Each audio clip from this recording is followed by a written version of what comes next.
Alrighty then. Let's try again. Okay. Yes. I just ended it and restarted it. So Oh, sometimes yes. that's what needed. Uh, I was watching a Facebook thing, and then I had it on pause when you came on, so I closed that Mhm. Facebook window. I don't know. Facebook Oh, uses a okay. lot of resources, so I still have a Facebook open in case somebody wants to message me like you did, but uh, Mhm. but I have it minimized, so it's I'm also doing this. yeah. I'm Facebook actually it shutting uses a lot down. of resources. Oh, yes. I just shut down my Facebook. Yeah, and same with Google, like Gmail, and not as crazy as Facebook. Facebook uses by far the most, but Uh-huh. also I have two more windows open. mm. One, I downloaded a movie creation I was watching, and Brilliant. and the other and the other was the another website for downloading movies. Excellent. And then this movie creation, is it a story movie, or it sounds like a documentary maybe? No, no, it is a story movie, but Ah, it is about Darwin's theory. yeah. Right. Okay. Yes. Oh, it's a fairly recent Hollywood movie. That's right. Yeah. Okay. I guess it is of 2012 or 2009. I'm not sure about Okay. that. But, I think there's a more recent one also. I didn't think it was uh-huh. called Evolution, called something else. But yeah, anyway, either Oh, yeah. way, that's pretty cool. Yeah. Yeah, Darwin was I pretty don't know interesting, why. interesting fellow. His book as a read is pretty interesting also. Um, Uh-huh. yeah. And we have here in Pakistan, there is a scholar. His name is Professor Rafiq Akhtar. Uh, A difficult name to pronounce, but I read his book, and he said that about this Darwin's theory uh, and uh, and his concepts. He said that before even Adam, there were some there were some uh, form of human, you can say that, and who were right. not actually uh, don't have any knowledge. So they were like gorillas, or is it Right. chimpanzees or Right. monkeys or whatever. Right. So he said that, but they were human. He is not Yeah. saying is that no, we were not monkeys before. Actually, we were human, Right. but yes, we were not there. So it is Right. interesting for me. What's most interesting is it's this Yes. idea of being descendants of monkeys. This bothers people. If Darwin had said, you know what, we're actually descended from eagles, and just so he had a theory that we were descended from eagles or wolves, evolution, the whole theory of it would not be a problem. It would Ah. absolutely not be a problem. It's an Uh-huh. ego thing. It's just a Oh, yeah. pure ego thing.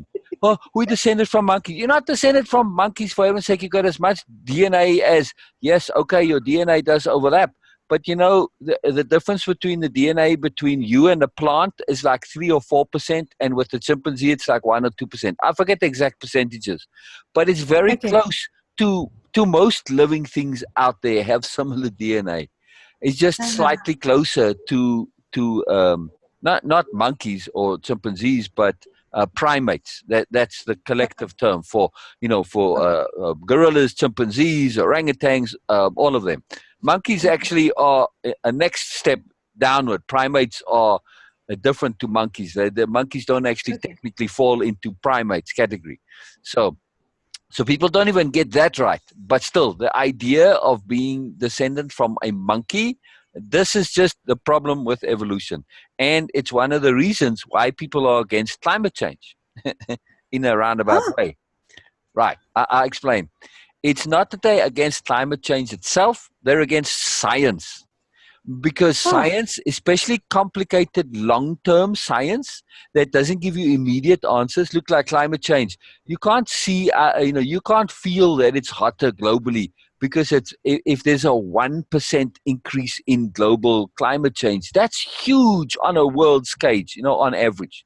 But you're not going to Yes. notice a 1 degree change, but this for that Yeah. mindset. they can't grasp it. It's too complex, and it's too like I can't see. It's like flat Earth, but I can't see the round Earth. It looks flat to me.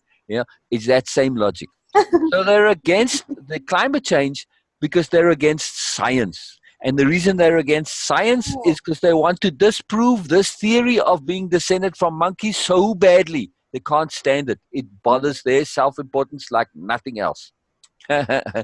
It's quite astonishing Uh, how it all connects. It's just pure ego you are nonsense. You you are know? absolutely right Yeah. about this ego issue, because Right. when I was young, actually, like I was a kid in my early teens, I heard a comedy poetry from India. There was a Hindu poet who was just saying some reading some funny poetry, and he said that in his poetry he said that one of my neighbors was saying, because I don't remember the actual words, I'm just telling you what I understand. Yeah, He yeah, says yeah.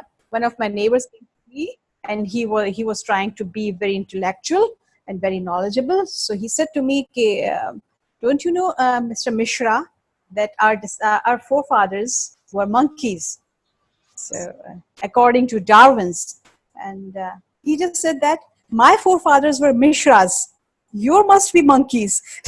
Ah, interesting. Yeah, yeah, yeah. You So see, your that's your the ego problem. Right, thing is right. right. People feel like, oh, we Slighted, can't. exactly. It's astonishing how. And they don't have a clue as to how the whole theory of evolution works. It takes millions of years to get to this change, or long, tens of thousands. It's a slow iterative process. And the difference between you and your great grandparents, for instance, or even your grandparents, even in just a few generations, there's a significant change and update. Just the fact that you originate from something, you could take that further and say, where did the monkeys come from? They came from the amoeba, the single cell. That's what we actually originally came from. But they don't Correct. identify with that, because to say, well, I'm a descendant of an amoeba, it doesn't have the same it doesn't have the same botheration. You know what I mean? That sort of makes Yeah. sense. Okay, we started a single cell, we evolved from there. But it's the monkey. It's that word monkey. That's the damn problem. It's incredible, just in terms of marketing, just be sure that, you get your marketing squared away if you have a complex theory. What's also interesting is that, the primitive brain, the brain stem that's down the back down here, it's also Yes. called the reptile brain.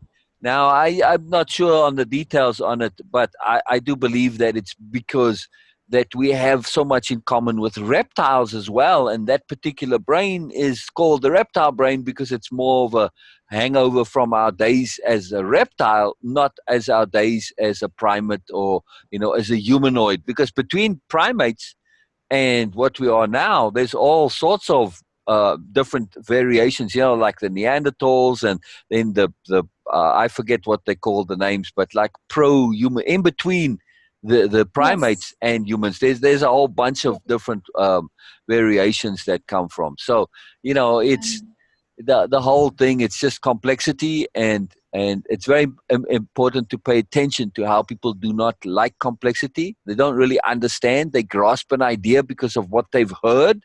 They have no idea of exactly what the theory of evolution is about. They just heard somebody say something. Oh, we descended from monkeys. That's what evolution is. Fuck that. I'm not descended from a monkey. you know so Okay. it Yes, you're exemplifies right. ignorance very much so. Yeah. Because if you look at the embryo pictures, now we can see the pictures of different stages of human embryo, and I don't know, I'm not pronouncing it right or wrong, but you will understand.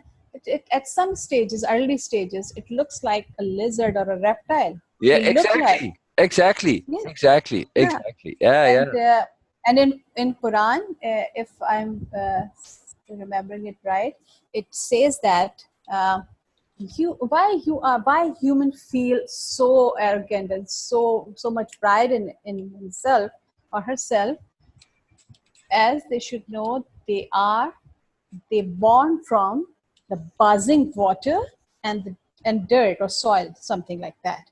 So your origin is just a buzzing water. like, because I'm using word because what I read in Quran, it is like connective. It is like some instrument, like when an instrument just vibrate or something, like vibrating. So yes, So the that's Quran says we are vibrating, like uh, vibrating. be born from vibrating water and soil or dust. Interesting. Which is in primitive language, because the language of that time relative to us now, it's relatively primitive, right? Um, Yes. or is saying that's what exactly what an atom is essentially, Yes, exactly. or And if you molecules. You look know at, what I mean? That's yeah, that's molecule is more the water side, and the atom is more the sand side. But essentially, yes, he's saying we made from core constituents, and yes. vibrating, which is So, exactly what it is. You know. so that thing Why? actually referring to ego. That why Yeah. you have ego, because you should know that from where you start, what is your origin. It Why? is just a vibrating water Why? and Why? the soil. We And just also, energy, in other words, and we energy, yes, like according to Einstein, we are energy that's been slowed down. That's what yes, E equal mc squared. Because if you turn it around, if you say m yes, equal to um, m is equal to E divided by c squared. So matter is energy divided or slowed down at the speed of light squared. So it's which is a profound slowing down. In other words, I mean, the speed of light squared is a huge number. So it's a radical slowing down of our energy. That's what matter is: radically slowed yes, down, coalesced energy. Right. Here's the thing that I really wish, that when Jesus came along, he updated Judaism. Now, he yes, didn't, he didn't set about in a very specific and deliberate way. He was just a rabbi in his logic, right? Now, people forget that. People forget that Jesus was profoundly Jewish and that he spent lots of times yes, in the synagogue with rabbis, and he was called a yes, rabbi, right, yeah, at the yeah, time. yes, And his yes, teaching, he was talking to Jews, to Jewish people, and he was coming from the point of the books of Moses and the Old Testament. And yes, he specifically said, yes. I haven't come to cancel or come to do anything. I've come to just add a little bit. And he didn't say Yeah, didn't say I've come to add. He said specifically, I haven't come to cancel out the old ways of Moses. Right. it means like having a new edition Right. of these But existing. he did add new things, but he didn't say, hey, he didn't say it specifically in that way. Like, hey, you know what? The laws of Moses are all fine and well, but they kind of need an update. Would have been great had he said that. That would have been really profound, Yeah. because that is what he did. He added the concept of the afterlife, which was Yes, really profound. yes, A major yes, update to religion. All right. yeah, Then things go along for a bunch of centuries. I think about 8 of them or so, if I remember correctly. yes, Muhammad is in the 8th century, right? 800 yes, AD. And he comes yeah, along and he does an update. But again, he doesn't yes, say there's an update. So neither of yes. them, unfortunately, make space for perpetual updates. And Okay. that is a major problem. If that had been so, that what you were saying about what Muhammad said about what it says in the Quran about where we come from, it would have connected to somebody would have said, hey, you know what? Muhammad is talking about Einstein, and he's talking about we are made up of vibrating energy, molecules, atoms. That's it. Exactly. And they would have connected it to equal mc squared, say, hey, we are just energy that's coalesced, that's slowed down. All right, now it all makes sense. Okay, hey, score, good on you, Muhammad. You kind of got that one figured out. But on other stuff, okay, like killing infidels, all right, I understand in the time, infidels was a big issue and a big threat, and you were looking to propagate the thing, and, there's misogyny and all of that was historic, like slavery was part of Moses' stuff and all that. Okay, we got to update some of this stuff. Positively Okay. and negatively. That's Yes, the biggest problem, is that there's not room for update. And if you do look to update, then you're seen as a heretic. And that is the big no. okay. As a Muslim, that how we raised and how we are elders and Quran and Islam teaches us. So I can't be a Muslim if I don't have a complete faith or a belief in Right. 4 holy books. Yes, including Bible, Correct. including Torah, and the other name is You said Zabur. four holy Yes, books. So 4 holy. which are the other Uh, two? The Bible, okay, the Quran. and Torah, Oh, the Torah. and Yes, that's what I yes, thought the third and one is. What's the fourth one? fourth one is Zabur. We have 4 names. One is Torah, one is Bible, one is Quran, and one is Zabur. So we have 4. Where is the Zabur? I haven't heard that one before. That's really interesting. I'm really fascinated by this. I haven't heard this Yes. before, and, So and that's really interesting.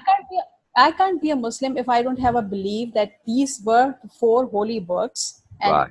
we have to believe in that completely. And also, I can't be a Muslim if I don't have a belief that there were 1 lakh, approximately 1,24,000 prophets or from the God, including Moses, including Abraham, including Jesus. Jesus. Right. Yeah, he's a prophet. Yes, Right. and yes, and also Maryam, the most holy woman according to Islam. She is the most holy woman according to Islam, and we have a whole chapter for her in Quran. And the name of her, Mariam or Mary? Yes, yes. So Maryam. We call her Maryam. We call her Maryam. Okay, which is You call her Mary. Okay. I Jesus' just wanted to mother. make sure because there's Mariam, which might be separate from Mary. So I assumed it was Mary, mother of Jesus, but Mother of Jesus. I'm talking about mother of Jesus. So yeah, And, okay. And also that there were in every Muslim home you can see there's some verses, especially in their kitchen or maybe in the dining area. They used to have that print, something like frame and all that. It is the words of Jesus. Yeah. No, it's fantastic. I love it. The problem is that it's very exclusive. There's not room for updates. You can't question. Okay. You can't say, well, Oh, carry on. Sorry. Okay. And about update, there is a huge concept in Islam which is called ijtihad. I told you before also. But unfortunately, people don't talk about this. It is simply like, okay, we didn't have, Muhammad or Jesus didn't have the network, internet, right, written book. Right. But we are using that. There is no harm in it. Right. To accept or refuse anything, we have a huge, well-defined concept in Islam, which is called ijtihad. But people are not using. And because of they are neglecting this concept, they are fighting with others. Will you type that the concept, the name ijtihad? I want to see it. Yes. So yes. If I see the words, I remember them better. You see. And also the name of the 4th book, and you got to tell me where that comes from. I haven't heard that before, and that's really interesting and surprising to me that I haven't, because I have read the Quran. Zabur, yeah. Yeah. Okay, so that's kind of that's how I thought it was. All right, cool, good. I'm hearing you correctly. Ijtihad, yeah. So if Muslims start to concentrate or talk about other things according to ijtihad, there will be no fight. There will be no fight. What is the concept of ijtihad? Sorry, Beena. Ijtihad means to see new things after Muhammad, after Jesus. The new things, the new problems, or even new inventions came in, and about using how to use these things. It is a concept called ijtihad in Arabic. Right. Can you say more specifically how it's in the Quran itself? Okay, I'm curious on the exact original language, if it's possible. Okay. No, it is the actual word ijtihad, but right. I will give you references, because right now I don't remember the numbers and all these. Right. But I mean, do you have an online Quran that you can search? Okay. Okay. Yes, I will search. Yeah, because I'm curious to know how precisely the original language Yes. is worded. Because here's the problem. Okay. Yes. You know, Yes. what's written and the religion of that it came to be are two different things. You know, I mean, Yes. Jesus preached a whole bunch of stuff. Like we talked about this before. You know, he preached fluid reality. That's not Yes. part of Christianity at all. You know, when I was in Sunday school, which I was for a bunch of time, you know, they never spoke anything about you being able to do miracles. I never heard that as a sermon. You know, that this is what Jesus was teaching, which he was. You know, and repeatedly, it's like the whole New Testament. He's teaching. No, all they thought about was, I mean, Paul's nonsense. You know. Anyway, Yeah. so in the same way, that's happened with the Quran, obviously, as well. You know, Yes. there's a lot of really wild stuff in the Quran. The satanic About. verses are for me very profound, and I think, you know, they caused our poor Salman Rushdie a lot of problems. I never read his book specifically, but what I took away from that is that the core concept there is that Muhammad, by his own admission, says he was influenced and affected by the devil. And some of the verses that he wrote came from the devil, from Satan, right? And then When? he removed them. Not all of them, though. Some he still left in. Now, here's the point, though. To me, this is the really magical, profound part, but it's not taught. It's implied, but not taught. If, not if, it is a fact that some of the verses in the Quran are influenced by the Bible. Now, I don't remember if he Yes. specifically Yes. says which ones, or if it's A left. lot of. Right, a lot of them.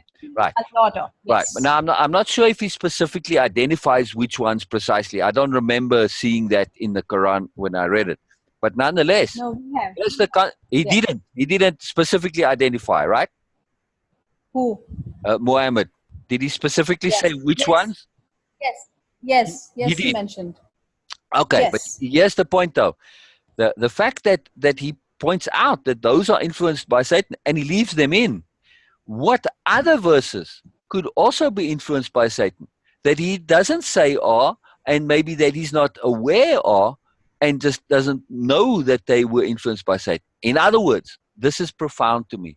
He said, if you're reading the Quran, you have to decide for yourself if the Yeah. particular verse is influenced by God or by Satan, which changes everything. The entire perspective on the Quran now Okay. changes. It's the same perspective I have on the Bible or any religious work. They are deliberately flawed to make you choose for yourself. It's Okay. magical. It's magical. It is absolutely incredible, because now that you have doubt, it's like in that story of the preacher story, that magical gift of doubt. Because you now are forced to choose, because you have doubt, you can't say for sure which really is true or not. You are now the one to determine what is valid and what isn't. Not anyone else but you. And I think Okay. that's magical. Okay. Yeah. They are. First, I need to know that. Okay, which verses Muhammad mentioned that. Okay, these were the influenced by Satan. Does he say specifically? I'm not sure if he does or not. So I thought you said Okay. yes. But okay, you're not sure either. All right, No. brilliant, brilliant. No. Okay, so we have I'm not saying anything about Satan, influenced by Satan, but about from Bible. Yes, he mentioned that in Quran we have this surah, this chapter. We call it surah. This chapter is from Bible. This chapter is from in Zabur or Torah. So in Quran we have all three books. We have all three books in that. So right, and it is clearly mentioned that by right. Muhammad. And Right, about but Satan, I never heard. he mentions the sorry, but that's a different mention. He's mentioning Yes. when the verses come from the Bible or the Torah, but not Yes. necessarily whether they're influenced by the devil or not. That's what I wanted to know. No. The No. ones that he No. says are influenced, because he said he deleted some and then he left some in, right? I never heard of that. I never read of that. So Okay. I can't say anything about that. If you're saying that and Salman Rushdie wrote that, So I want to know No, that no, no. It where doesn't. It doesn't he come mentioned. from. He just wrote a book called The Satanic Verses, which deals with that. Yes. But it's not his opinion or his thought. No, no. It's not. It doesn't come Okay. from him. You know, he Okay. just kind of focused Okay. on it. And I think if I understood what he did as well, he wrote a novel essentially about it. You know, it's not a Hmm. scholarly work. It's just Okay. a story. Oh But I yes. think he made the I don't same know because point. So yeah. I Anyway, haven't read that, so I yeah. can't say anything Yeah, about no, that. me neither. But I'm just mentioning him because he referenced it, yeah. and not. Yes. I'm not basing my Okay. opinion on his stuff at all. You know. No, I'm not, I'm just curious to know that okay, where Muhammad mentioned that he wrote some verses influenced by devil and then he Right. deleted it. Right. See, So now I I'm want not to know sure that. if he mentioned it because I don't remember seeing it when I read the Quran.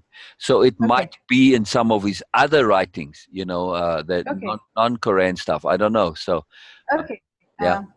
Maybe We just have search the Quran for the word Satan or okay. Lucifer or whatever the Arabic I word. read I I read one of his sayings collection, his sayings collection, Mishkat.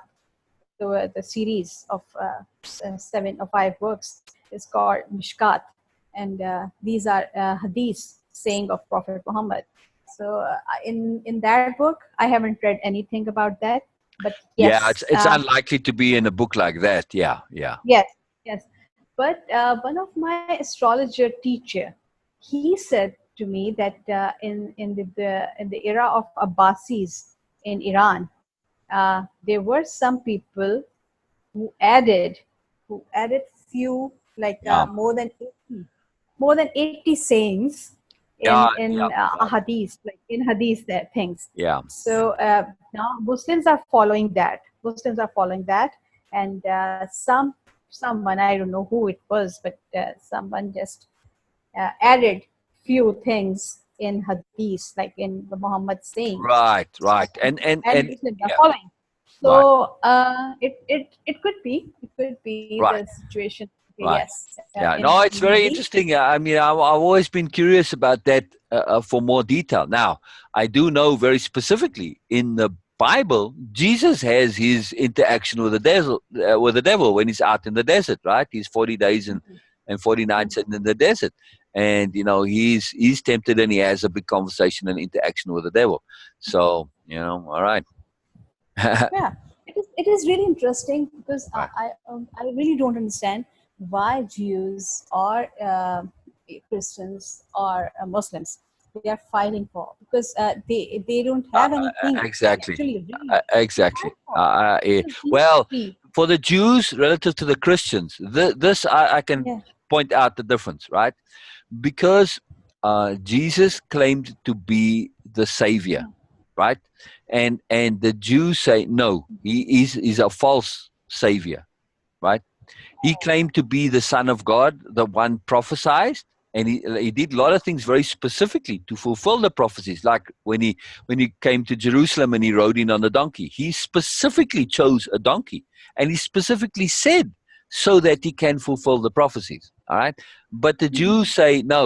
You aren't the actual Savior, the Son of God, because in Jewish teaching, that's a king that comes to save them and Oh, yeah, it's very specific, right?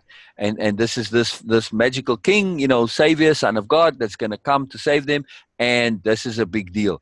And that's they dispute that concept of Jesus, and that was a big thing. It's also part of the crucifix that say you're not the king, wear your robes and all this and your crown and all that stuff, and that's why they mocked and scorned him, said you no king, right? And in the prophecies, yeah. in other words, they said you're a false prophet, you're a Oh, false what you're saying is bullshit because you're not really fulfilling the prophecies, because it's very specific, yeah. says it's a king.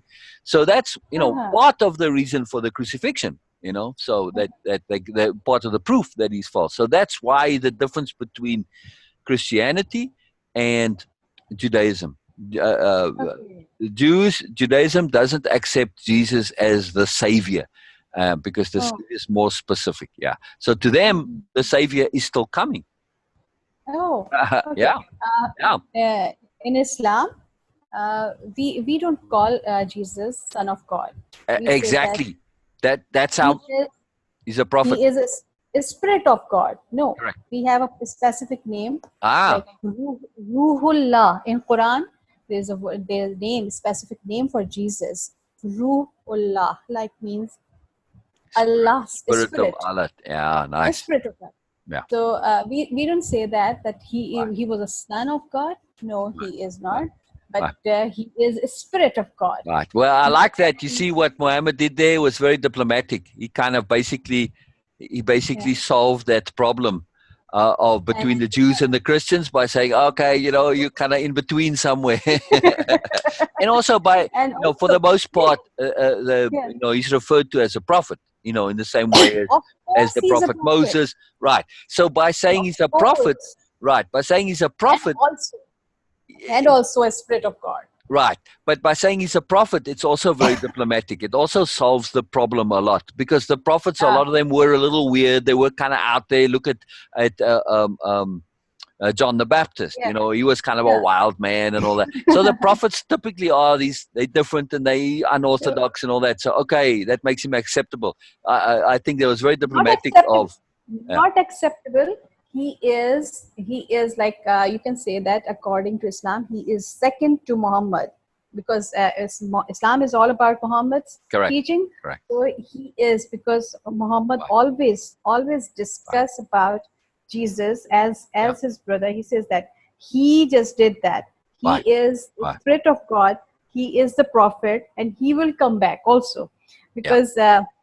And you know that where is the Muhammad's shrine in Saudi, in Mecca, uh-huh, in Beena, yeah, there is a room for like four people are buried there. One is Muhammad, one is his fellow Umar, and one is a second fellow Siddiq, and the third space is still empty.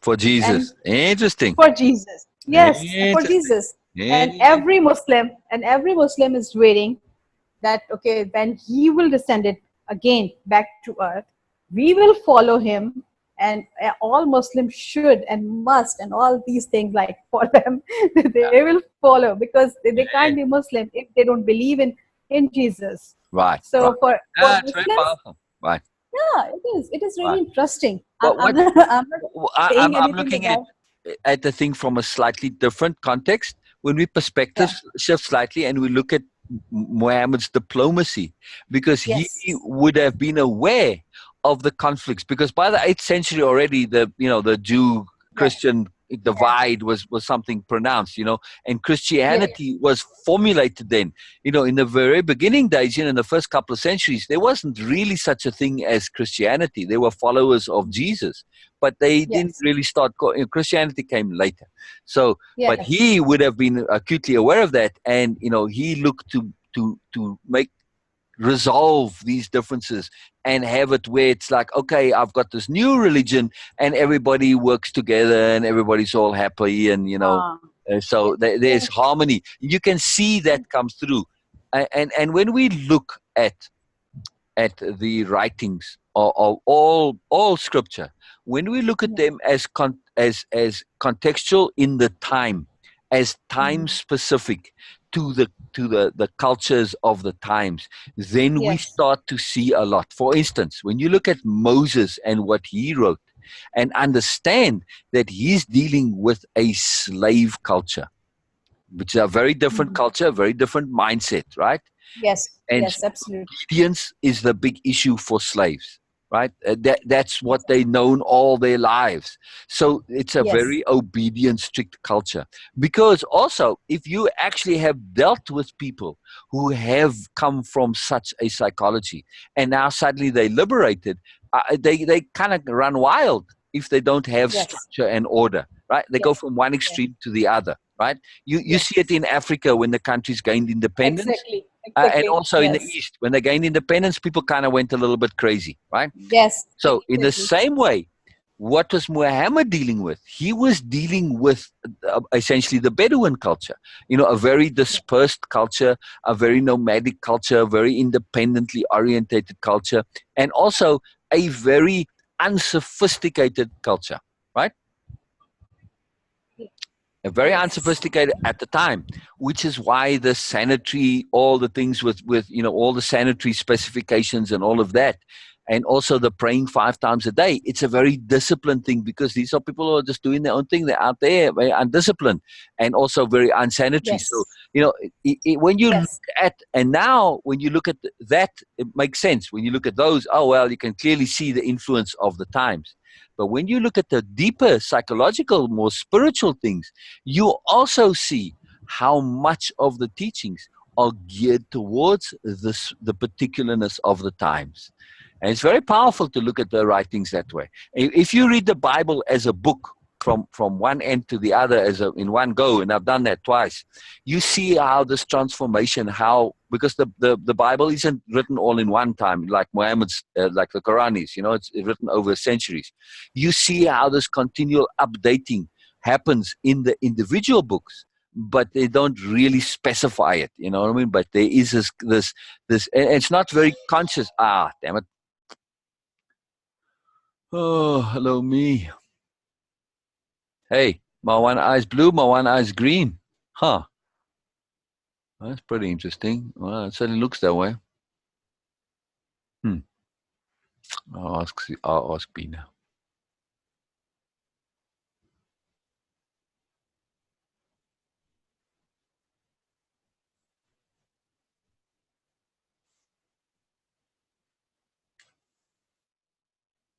Hello.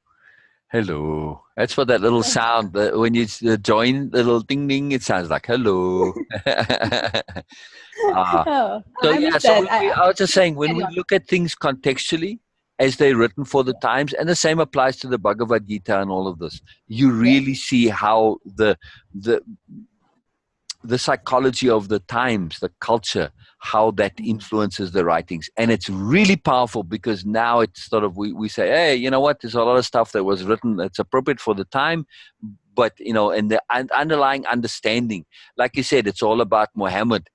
That comes from, the Old Testament, where it's like, God, I'm the man, you know what I mean? And it's all about the individual and worshiping the individual. In other words, that hierarchy and superiority. So that's a very ingrained thing, this assumption that it's like all about the one, which it's a very peculiar concept, and it's a very primitive concept, in today's world.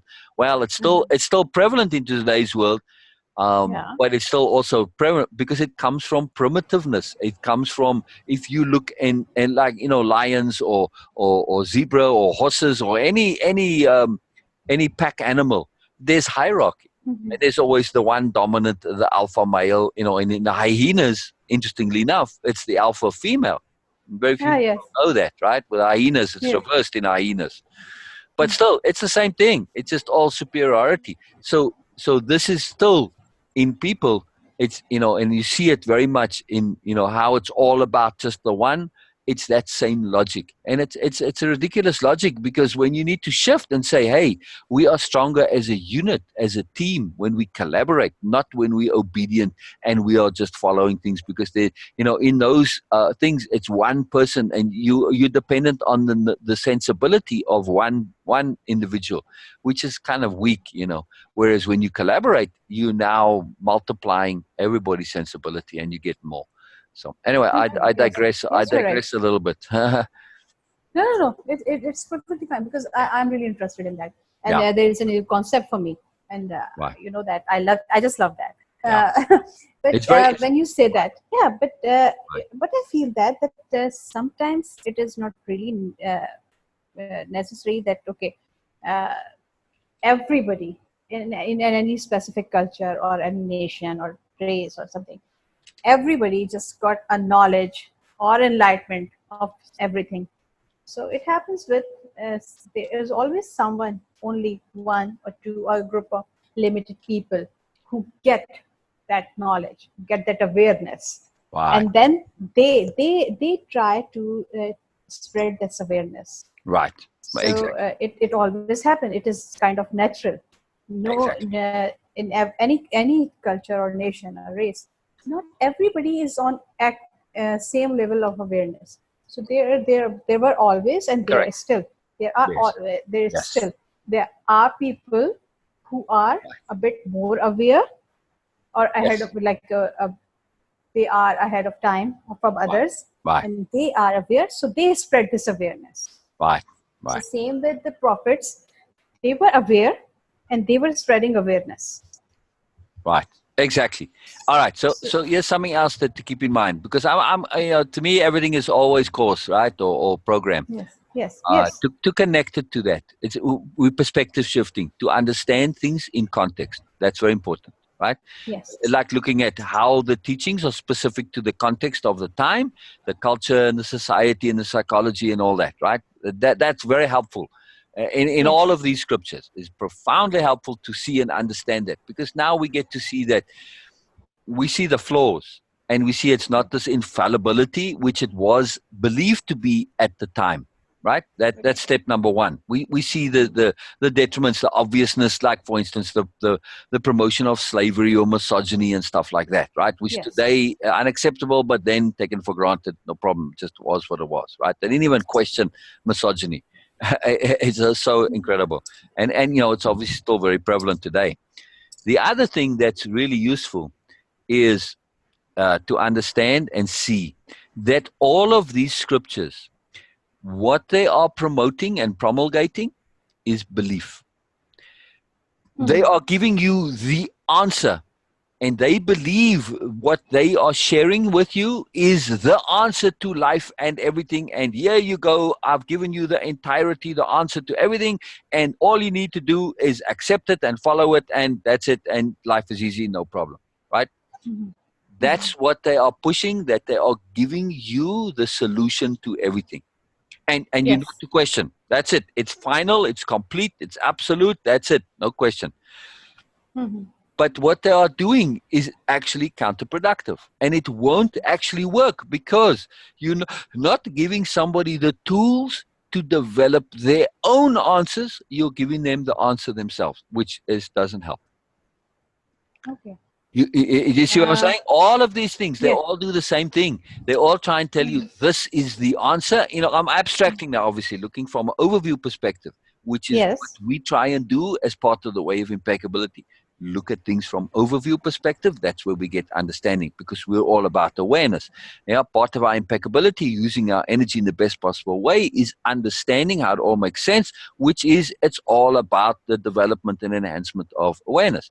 So when we see mhm, this and understand that, hey, it's if you really want to share something of value with people, share something which is a tool that enables you to develop your own solutions and resolutions mhm, and choices. In other words, how to develop your awareness. Make that your focus. Don't make your focus giving people the answers, because all you do, those same like the slaves with Moses, and that you yeah, just transferring the slavery. It just made them slaves to the religion, as opposed to slaves to into a overlord and pharaohs or God knows what, right?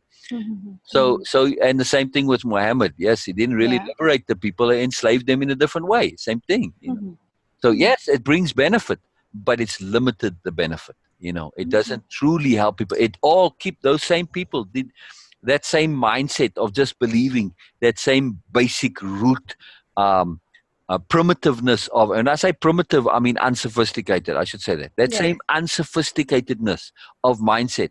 It's still there in people who are devout Christians and Muslims and Jews today. They simply believe what's coming from at them, and this is what their world revolves around, and they don't go any further than that. And mhm, that to me is the greatest detriment and mhm, harm that they do in their teachings, because it mhm. is a teaching, and that's the problem. It's why I so abhor that idea of being a teacher and teaching. No, I'm sharing, and what I'm sharing is a tool, no belief required. That's the key. If you Uh-huh. start to share things which no belief required, now it doesn't come from me. Now you the one who is developing and creating your own system of what you personally believing. And also we're going to that step where we're saying, hey, we're trying to get stuff that's self-evident sensibility, and that's a concept that you won't find in the Quran or the Bible or the Bhagavad Gita or any religious thing. Self-evident sensibility, oh hell no. It's all about like, oh, this is what you need to believe. This is what I'm teaching with you. And in other words, whoever's writing it, and it doesn't matter who the person is, they're all coming from this point of view of like, my shit stinks the best, and this is what you got to smell. It's an ego thing, really. You know what I mean? Yes, They want to say, I've got all the answers. They don't look to empower anybody to find the answers themselves. Okay. Very interesting, right? Yes, it is interesting. Powerful. Still, yeah. What you said to me when I was sharing what my mother said to me in my childhood and even now. Oh, right. Yeah. Yes. And you said that, Beena, this is what she did good for good for your good.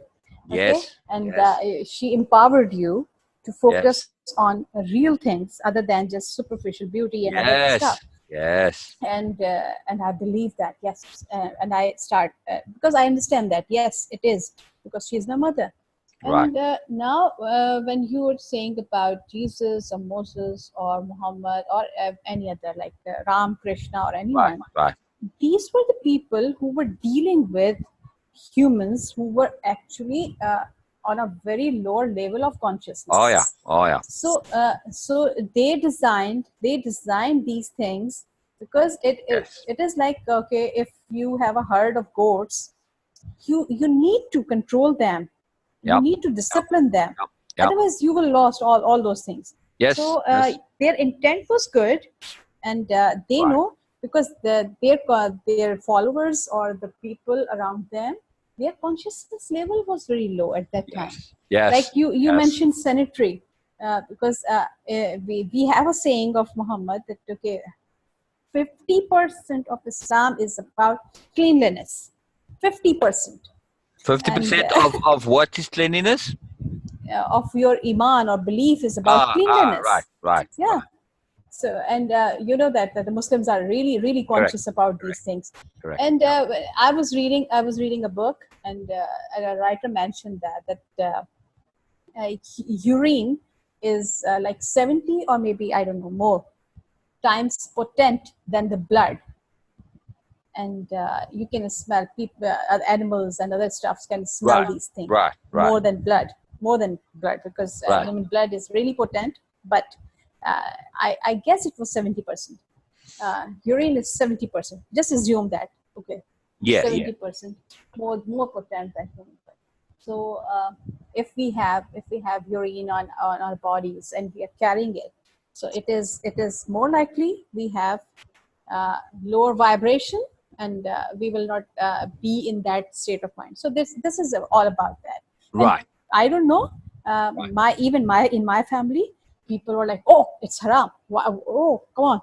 They are like scared of these things, like acid. Yes. It's powerful. It's powerful. But if you think of a Bedouin culture, this is a desert culture with very little water. So you can imagine daily bathing is not going to be a high priority because water is very scarce. No, but nowadays Muslims are scared of urine, even a splash of urine. They are like, oh, it's like acid. No, it is not. No. It is purely logical. Just to avoid this thing, but don't make it a fuss out of it. Okay, But it was necessary at the time, because also, in 800 BC, that somebody like Muhammad, who might have had contact with European culture, he would have been, oh my goodness, the difference between Europeans, the sophistication there already in 800 BC, even just with the Romans, was this massive difference, right? And the Romans were everywhere, so they were in Egypt and everywhere. So, he's going to be aware of that. Anybody in that times would, because the Romans are still going strong. People don't realize that the Romans were a force in the world up until the 1400s when the Ottomans defeated them. right? Mhm. So a lot of people think the Romans went out kind of like in the, like in say 3 or 4 or 500 AD, somewhere around there. They think that's when they basically shifted from Rome to Constantinople, right? But they Uh-huh. still were a powerful force up until Mhm. the 1400s. People forget this. They were called the Byzantine Empire. Mhm. But that's just, it's a silliness, really, that some historian cooked up. The people in Ah. Constantinople, they called themselves Romans. Ah. Right. That was So interesting. they were they shifted more from Italy to Turkey, but still they called themselves Romans. Anyway, my point is that Hmm. 800 AD, uh, Muhammad would have been very acutely aware of the difference between, and at that time the Romans were Christian, right? Mhm. People don't realize that the Romans, they changed at some point. One Mhm. of the emperors, they became Christian, and the Romans became Christian, and then it became the Holy Roman Empire. And Mhm. anyway, so he would have been aware of this massive sophistication, relatively. The massive big cities and aqueducts and factories and all the stuff that they did. I mean, even in we call like medieval times, which is primitive compared to or unsophisticated compared to say the Renaissance, it's still massively sophisticated compared to the Bedouins, or to Yeah, but any, like people living in Africa, for instance, or in other parts of the world. So that basic kind of setup. So that would have and you see it in his writing somewhat, that he's looking to kind of raise up his society and say, hey, you got to up your game. You can't kind of like relatively, you know what I mean, like if you go to Europe and you're all unclean and unwashed, they're going to kind of laugh you out of court, and if you're unsophisticated. So he's looking to raise up the culture on the whole. Yeah, it's very profound, and okay, also okay. uh, Yes, right, because I never actually see that in that context. So I will think right, about this. This is right, interesting, and yes, it could be because it sounds like logical to me. right, Yes, right. because he Well, was dealing at that time. The Arabs were mostly warriors, and they were living in deserts. So their right, culture, right. their lifestyle was different. Correct, So correct. yes, Yeah. you're right. I And mean, so relative to, cleanliness. right. It's unsophisticated relative to Roman or European culture. Yeah. About European, I have because what I read on online, of course, not in really real historic books, but online what I saw medieval was like horrible thing, Yeah, nothing but sophisticated. there are a lot of horrible stuff in medieval culture, but Uh-huh. nonetheless, though, look at all those castles that were built Hmm. during those times of all this horrible stuff, right? So Oh, we only focus on the wars and the where, like the Spanish Inquisition, which that came yeah, later, and all this kind of nonsense. But if you just come along and you have no history, right, and you just come yes, into contact with Roman ruins, right? yes, Just the yes, fact of Roman ruins, never mind going to Rome itself, anywhere in the world. yes. Wow. Jesus. Wow. Oh, I mean, this is oh, compared to a tent. I mean, man, this is mind blowing stuff. Just the oh. implication of seeing that big, the fort that they build, or the city or whatever. I mean, this is just mind blowing stuff. Now they're ongoing, and they had big cities. A city for, like, if you're living out and you're nomadic and you don't have cities really, wow, man, not that kind of a city anyway. That a city, Yeah, and not just European, but look, European it moved east. The Romans moved east, right? And I think they actually moved east around about. I'm trying to remember the time, but anyway, not too long before that. So they were in Constantinople and the Byzantine, all that. So Turkey and they were in Egypt, obviously, as well. So all of the Middle East has profound Roman influence into it, which Roman yeah. is really European at that point in time, right? Oh, I mean, okay. yes, the French came up later, and the Germans, but essentially, their roots are all in terms of their sophistication. Like when the Yes. Romans came to France or came to Germany, the Gauls and the Saxons, they were also relative to the Romans were very unsophisticated. They didn't have that same skills of road building and aqueduct building and all the other things that they did. And it's not just in the architecture and building stuff, it's also stuff in being able to produce bread for a city. I mean, they had factories, bread making factories. It's not like you just made Wow. bread for yourself. They had factories, a literal factory, right? Same as today, bread making factory. So people forget this, So when you Yeah. see that and just the fact of the way they build stuff, when you just see a ruin, Yeah. even, it's like, man alive, this blows your mind in terms of the difference, in terms of, wow, these people have got like their shit going on here compared to us, and you see that in a lot of writings other than the Quran. You see there's a bit of a collective cultural feeling of being kind of second class in the earlier days. Then later on with the Ottomans, right, especially when they defeated the Romans, right, in 1400, there's a shift to where the Ottoman culture sees itself as the primary, most sophisticated culture.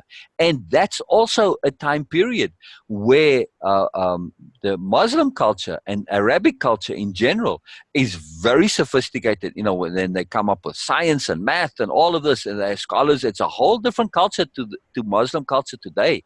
It's very liberated, very progressive, lots of learning, all that stuff. There's a whole different logic.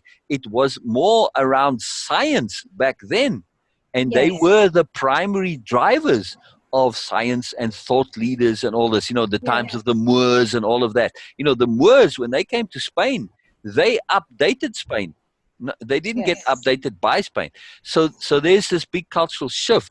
So in terms of sophistication and perception of sophistication, right? The Europeans saw the Muslim culture or the Arab culture as, they more thought of it as Arab culture than Muslim specifically. Yes. Yes. But anyway, Yes. they saw it as being more sophisticated for a time, and they tried to kind of keep up with them. But then the Muslim or the Arab culture went into Yes. decline, and the Europeans went up again, and now they Yeah. suffer from. You see it. There's a bit of a feeling in the Middle East, especially, of being second class citizens. Yes, of course. You Because very of their clearly see that. You very clearly see that they're always trying to boost things, to say, oh, look how wonderful this is, and like using historical stuff to kind of give themselves extra status. yeah, You exactly. see it in black Exactly. culture in America as well. They do the same thing. You know, Yeah. they because Because they're because coming from a slave I don't culture, see. right? You don't No, see because what? I don't see any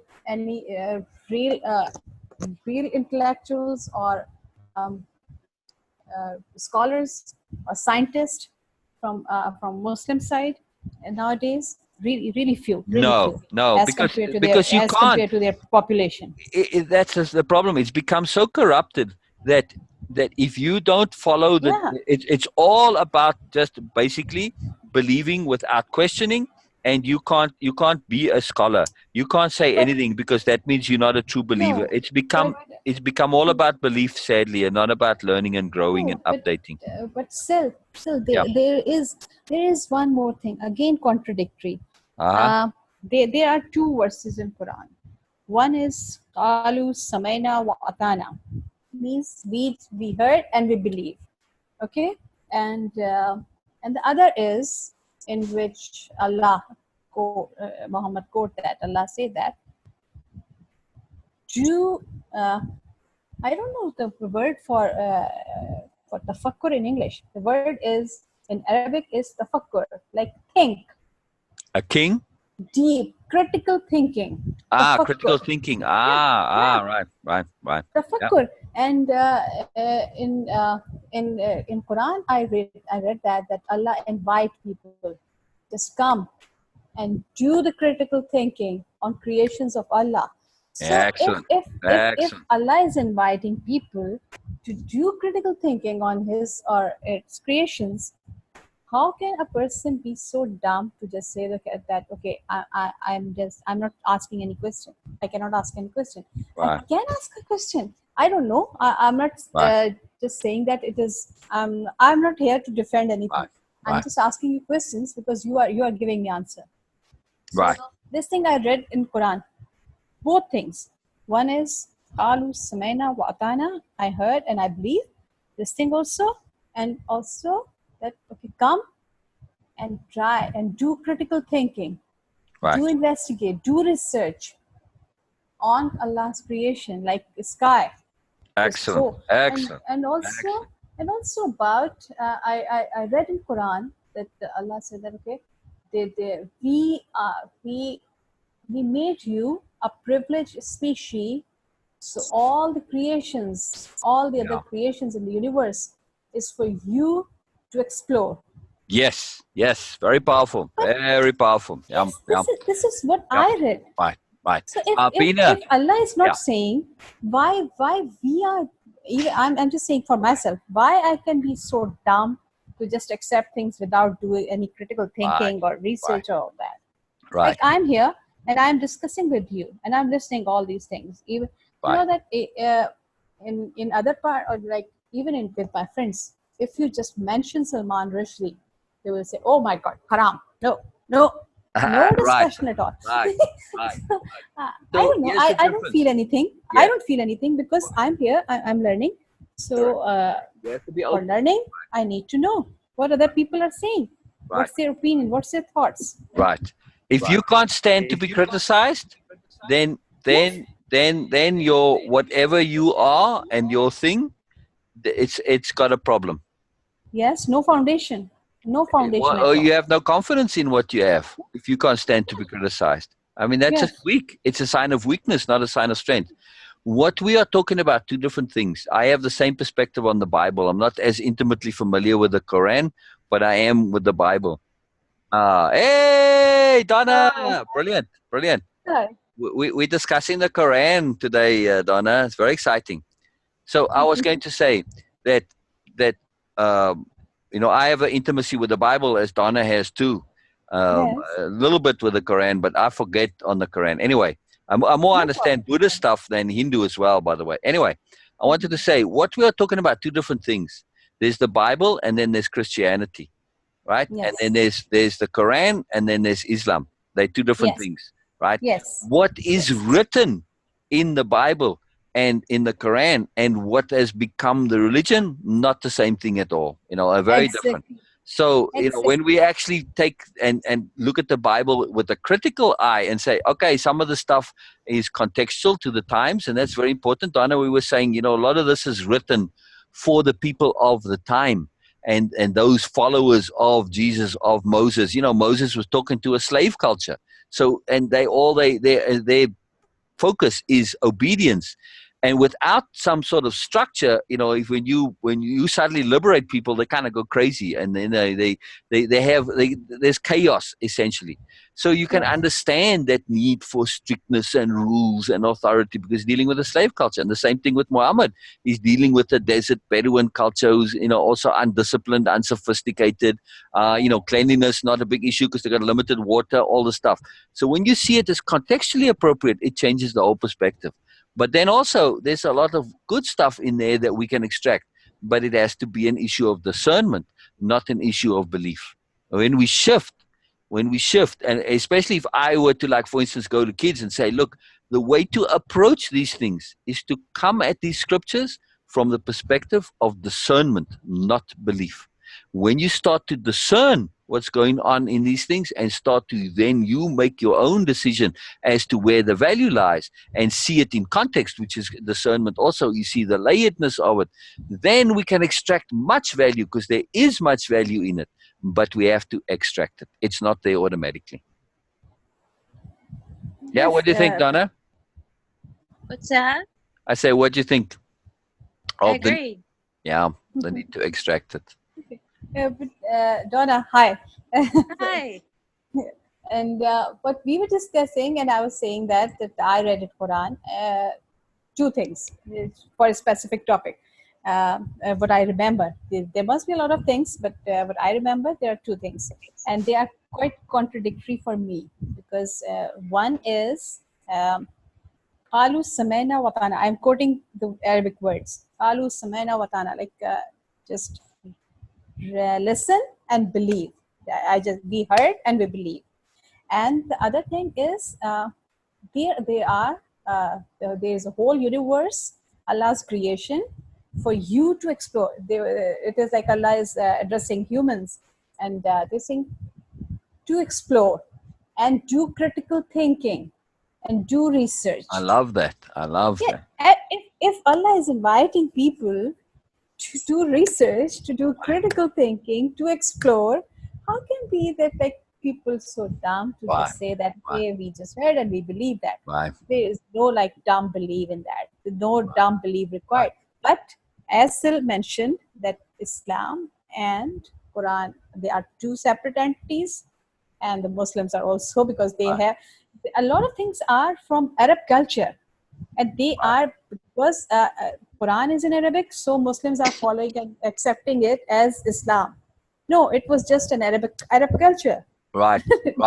And there was a time.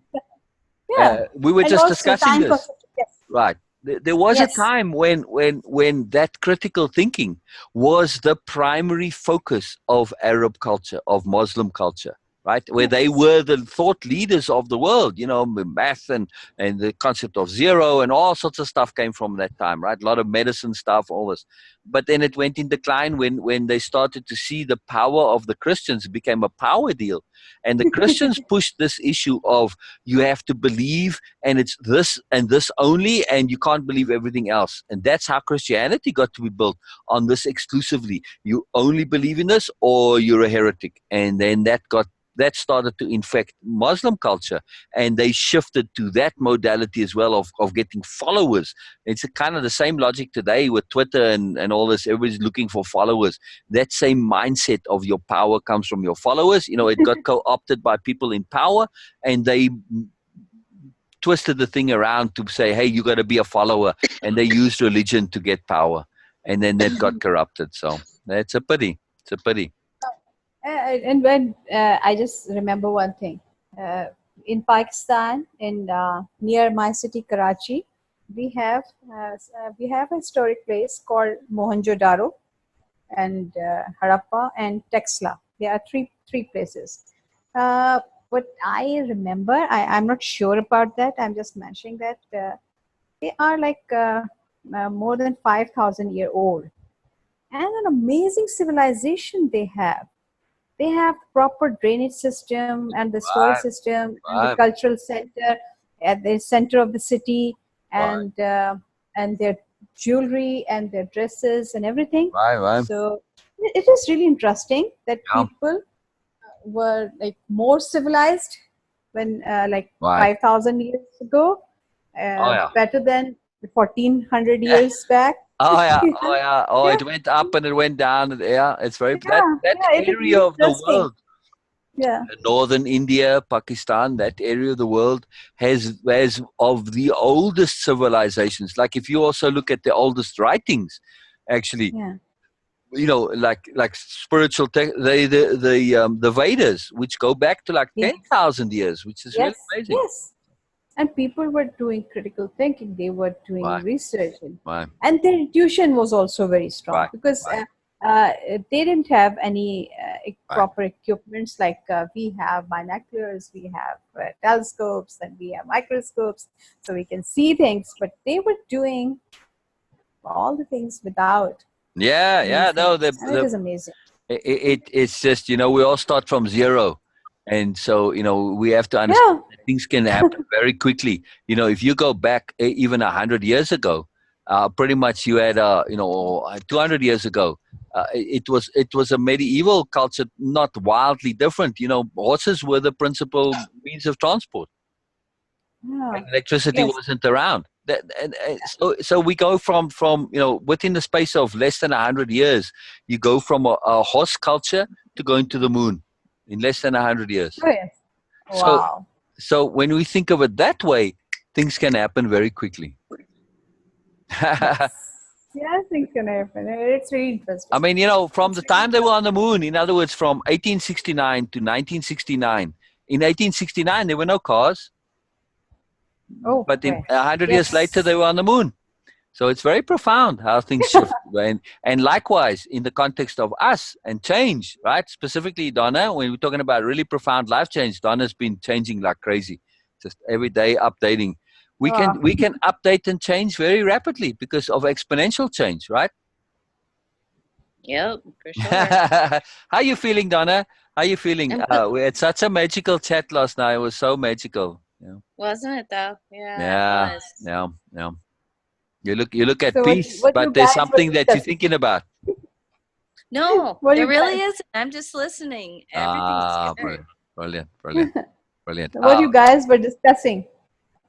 Well, before we get there, I want to just two things, Beena, that I don't want to forget. Yes. You were looking up Yes. ijtihad and Ijtihad. ijtihad, yeah, ijtihad, and the Yes. specific verse as to how that relates and what exactly it means. Yes. Ijtihad is a concept. It's a term for in Islam to accept or to deny or whatever you want to do with new things, things created after Muhammad's era, things Ah, created or invented after, and the right. situations So happen it's the after that acceptance situation. of So, updates, in other words, so of newness. this is a term for this concept of ijtihad, means that okay, these are the things which were not at that time of Muhammad, so he didn't address anything about that. So So progress, now in what other we words. do, yes. So you have to you need to think about that and accept them as okay. Don't be like Amish or other people. I'm not insulting, try to insult. I'm just quoting them. Right. Don't get They stuck are, in not yes, progressing, right? yes. Right. So in other Yes, words, so this you concept need is to be really powerful. This progress, right? concept is really powerful because if we start practicing it, so all the Muslims will not be like Okay. in that Now stuck in that situation. did ijtihad come? Ijtihad, did it come? Is it a word in the Quran, a concept in the Quran, or came after? I read in books, not Okay. in Quran. Okay. I read in books. Yes. All right. And then what is the fourth holy book, Zabur, you called? You said the Yes, Torah, the Zabur. Bible, Yes. the Quran, and Zabur. Where does that come from? Yes. Sorry, I don't. I never actually researched about that. But, You know, I this mean, is like what. we know where the Bible comes from, we know where the Torah comes from, we know where the Yes. Quran comes from. What is Zabur's Yeah. origin? Is it in Sufism? No. It's a holy book like Quran in No, I understand, but Bible. its origins, is it from the holiness It- of Sufiness or what? It sounds like it just the word Zabur has that Sufi connectivity to it. let me read that Right, because I'm I'm just just thinking reading of that. the major religions of the time. It's a book. Yes. It's a book from Prophet Dawood. Yes, and And he's I Sufi. don't. Yeah, no, he was a prophet. No, I understand, but was he connected? You know, like look like a you Like know, Elijah was a Jewish prophet. You know what I mean? Or Ezekiel. So yes, was he part of the Sufi organization or the just his? the correct spelling. I must read the correct spelling for that. Wait, it is Zabur. Okay. But either way, it still connects to that spelling that, you know, in Sufism, I, there's a lot of that okay, sound. I'm reading from Wikipedia right now. Right. Okay. What does it say? Okay, it says Zabur is, according to Islam, the holy book of Dawood, David, one of the holy books revealed by Allah before the Quran, alongside others such as Torah of Musa, Moses, and Injil, Gospel. The Christians, monastics of pre-Islamic Arabia were known to carry psalters called Zabur. Okay, among many Christians in the Middle East and South Asia, the word Zabur, Urdu, and universal is used for the book Psalms. I don't know how to pronounce it. Psalms.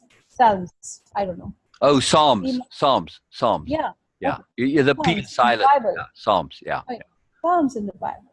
So this is what, and mentioned in Quran. Yes, in So- Surah Nisa. In Surah Nisa, and ayat number Surah Nisa is chapter 4 of Quran. It is mentioned in that.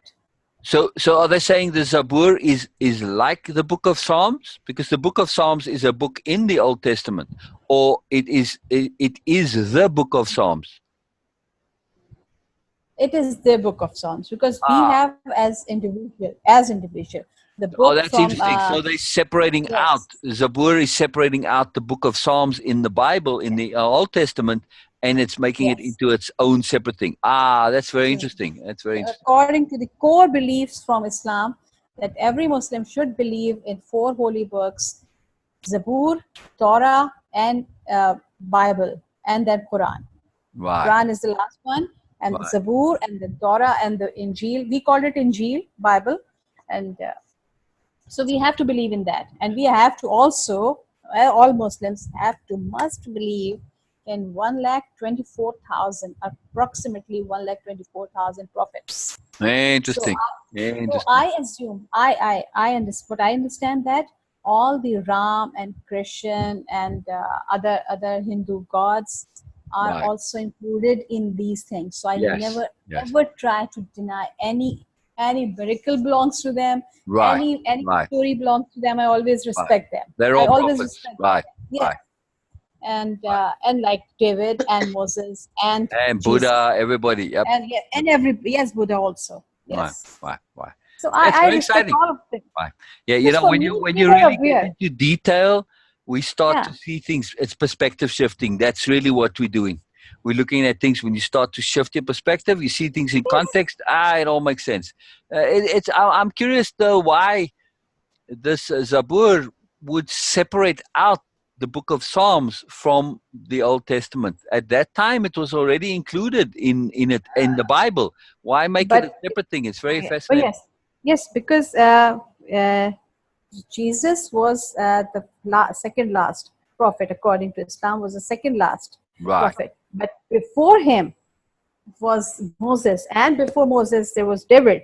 So, and Right. David teaches his The book of teachings are Psalms in is yes. by David. So Correct. that's why. Right. So that's why in Islam we refer to that Ah, book to David, and now David, Moses, and Jesus, and then Muhammad. So so that's why the Zabur is given specialness, because yes, it's yes, actually about the 4 key prophets: David, yes, and Moses, also, Jesus, and Muhammad. That's now it makes yes, sense. Okay. yes, and also in it is clearly mentioned in Islam that in Quran there are so many parts from Bible. There are so many parts from Zabur, Yes. and there are Yes. so many parts from Torah also. Right. When we are then when Muslim are reciting Quran, they are actually reciting part of Torah, part of Correct. Bible, Correct. part of Right. Zabur also. Right. What a lot of people don't realize is that Yes, at that and they are time fighting.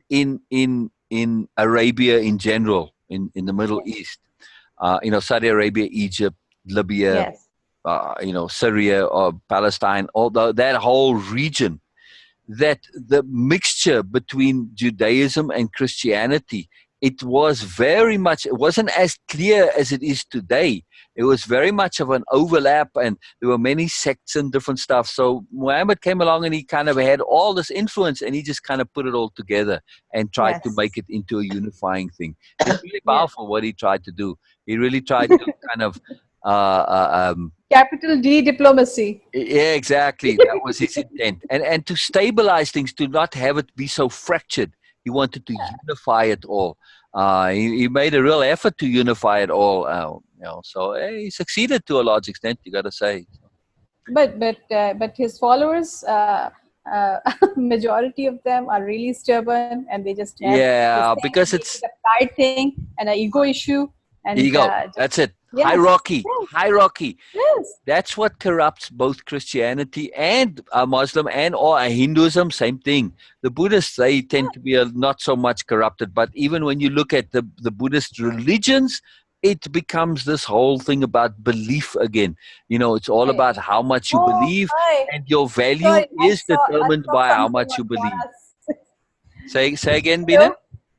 Oh, I saw someone I on saw Donna's. someone too. The dog. Oh yeah, the Hello, dog. Oh dog. wow. Hello, dog. Hi. Hello, dog. Can you see us? Hello. Hey, dog. Decent looking one. That dog's got a big nose. Dang. Name, Maybe Donna, that's would you a please big share no. name? Okay. What is name? Ellie. Oh, that's a cute name. Ali. But Ali is a very, very decent looking dog. Yes, yes. She's beautiful. She's laying here with me on the bed, hanging out. And this is your shared dog, right? Yes, this is my shared dog. Ah, brilliant, brilliant. It's a free spirited dog. Yes, it is. Very much so. Very exciting. Very exciting. Okay. Yeah. So it helps this when we look at this in terms of what we're doing in from the way of impeccability point of view. It's to say, hey, that no belief required is very important. This whole entire conception of belief, and I have to believe this, and this is what, and getting stuck in beliefs, not having an open system that is focused on, yes, I am enough, but I'm also more. In other words, we are a process which we enjoy being. Now, when we think of ourselves as a process that we like being, now it all balances and we can update and enjoy. It's not either or. So that shift from that comparative mindset and the mentality of opposites, that's a very profound shift that allows us to enjoy being what we are and allows us to enjoy updating and upgrading. Yeah? Oh, okay. Isn't that huge? So write down for me, please. I am process. I am process. Yeah. Capital P process. So huge, Okay. huge. That's kind of what we were talking about last night, weren't we, Donna? Just the Yes, we were. enjoyment of the learning and the growing, but also that we enough as we are now, and that we've got to also get out of that mindset of always looking to resolve and always trying to figure out and say, hey, I've got to fix things. Because when we're in a crisis situation, and we were going, in terms of past dramas and traumas and stuff. When we're in those type of situations, then we kind of got this urgency and this pressure to learn and grow and figure stuff out, and we need to get answers. But we're not in those situations now. So now we can chill and enjoy ourselves and say, you know what, I have learned and I'm kind of cool where I'm at. However, I enjoy learning, so I'm going to look for more learning. But I don't have that same pressure to learn anymore. It's a very powerful shift. Because otherwise we don't ever get to that point where we enjoy the fruits of our learning. And that's important. We've got to celebrate our learning, in other words, right? Yep. Otherwise, what's the point? There will always be learning. If we don't at some point say, hey, you know what, I've learned enough that I can start to celebrate my learning. I know I've got a zillion more things to learn, but I'm going to celebrate what I have learned. If I don't get into that mindset, I'm going to be in a perpetual seeking, struggling, looking for answers mindset. No, I've got to get into an enjoyment mindset, which is enjoying what I am and the fact that I enjoy learning, both. Whole different logic. Yeah. Yeah, definitely. It is interesting. And also the logic of beliefs to say, hey, whatever I believe is temporary. Yeah. I like to say, sorry, Beena, I'll come back to you in 1 second. Yes. Whatever I believe is only as good as it lasts. Okay. Yeah. That for me is really huge, right? Yes. When I understand my beliefs that way, or even what I subscribe to, what I use, what I am, it's only as good as it lasts. In other words, when it stops being valuable and useful, that's it. It gets thrown out and gets updated. End of story. That's it. There's nothing is written in stone. Nothing is locked in. It's only as good as it lasts. That applies to any concept, any idea, any belief, any perspective, anything, any of it. Only as good as it lasts. Okay. I always have this thought in my mind that is it that universe always react or respond or even create situations according to humans' awareness. Yes. What we were at that time when Zabur, when David, Prophet David was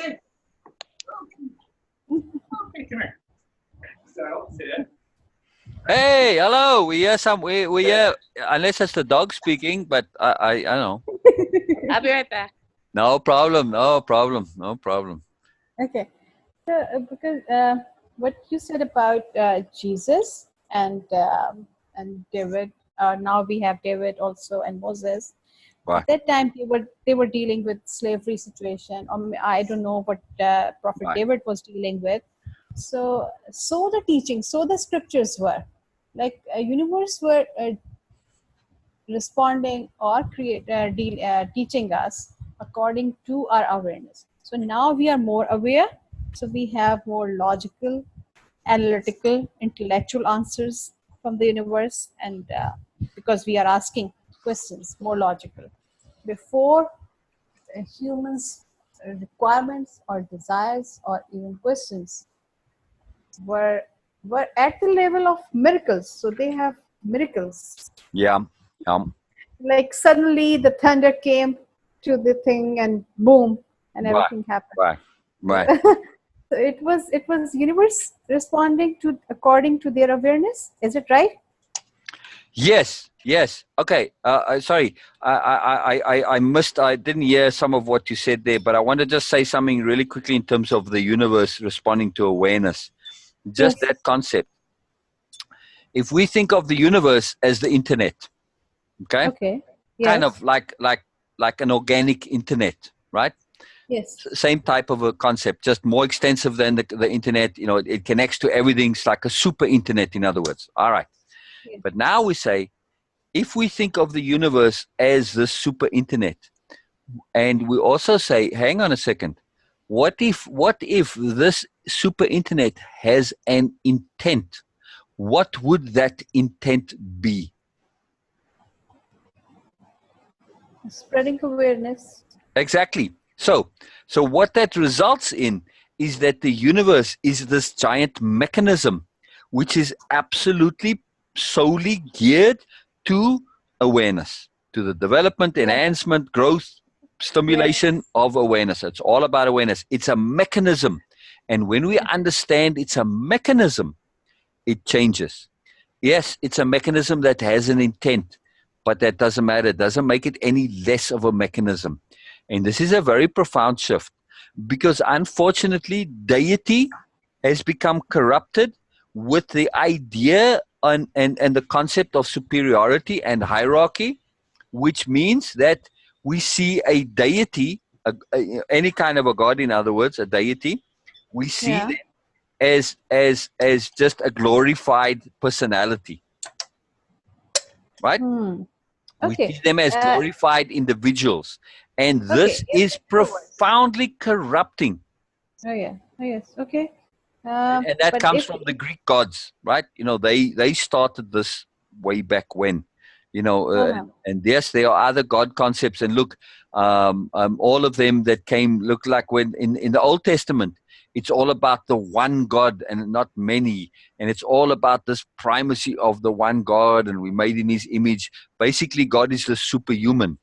And that idea, though, as it's very corruptive, and you know, in terms of the conception. And even in the Indian gods, you know, they semi-human, you know, they like Ganesh, it's half elephant, half human, but you know, they still essentially like really special humans in some way. Yeah. yes. So it's still part of the cult, this cult But really of hierarchy. So you know what? In Quran, what I read about Allah, the divine source for Muslims, uh, it is described as pure energy. No human yes, form, exactly, no exactly, human form, exactly. and in Surah Nur, it is described that Allah is the light which burns itself, which emits itself, not by any source Right, coming right, outside. right. And it is a divine light. Okay, it is a pure energy which is not in any specific form, but it is in every form, like Yes, everywhere. yes. So that's why the Right. Muslims are so upset when other people try to make figure of Allah or Prophet Correct. Muhammad. Correct. This is Correct. because there is no personality should involve in that thing. Yes. Or at least there shouldn't be. Right. Right. Yeah, there shouldn't Right. be. So Right. that's why. And it is really interesting. If you Right. read that Surah Nur, you will see that how Yes. Allah described Right. itself or Himself. That like, okay, it's Right. pure Right. light. So Right. and also that there is a core belief also that every human being have like a molecule of that light The divine essence. for herself. Yes, and that's why they say that's why we always incline towards the source of that light. I always go that. So because the unit wants to attach with the entity. So it is really interesting. It is Yes. really, Now, again, we need to update things, right? Very yes, important. To yes, me, I don't know. I find very important to update things. yes, So the same thing, I mean, yes, the whole concept of God in the Bible, it starts off with when look when Moses goes up onto the to the mountain, right? And yes, God is a yes, light there also, yes, yes, and he yes, can't even look at the light; it's too bright. yes, of course. But Yes, it but is too in bright. the Bible, God is referred to as He and all of that, right? So and even in the Quran, Allah is Mhm. sometimes No, referred to as He. Yeah. no gender, no gender, no gender, no Oh, okay. gender at all. Okay, then that's just Yeah. people speaking that they do that. Then Yes. that's them Yes. that's picked it up from Christianity. But From Christianity. right, Yes. right. So what I'm trying to say is that culturally, this concept of God being a light or energy, it's become Yes. corrupted, and people want something they can identify with. Because again, when we look at unsophisticated mindsets, like we were saying earlier about the Darwin and monkeys, they can't Yeah. grasp complexity. It's the same, that's Yeah. that flat earth mindset. They can only believe Yes. what they can see. So to them, they're in this culture, well, we're used to kings. A God can only be like basically a super king. And that's how Oh. he's referred to in the Bible, the King of Kings. Yeah. Yes. Yes. Yes. That's Jesus. Jesus is in Christian language today, even, and Jesus is called the King of Kings.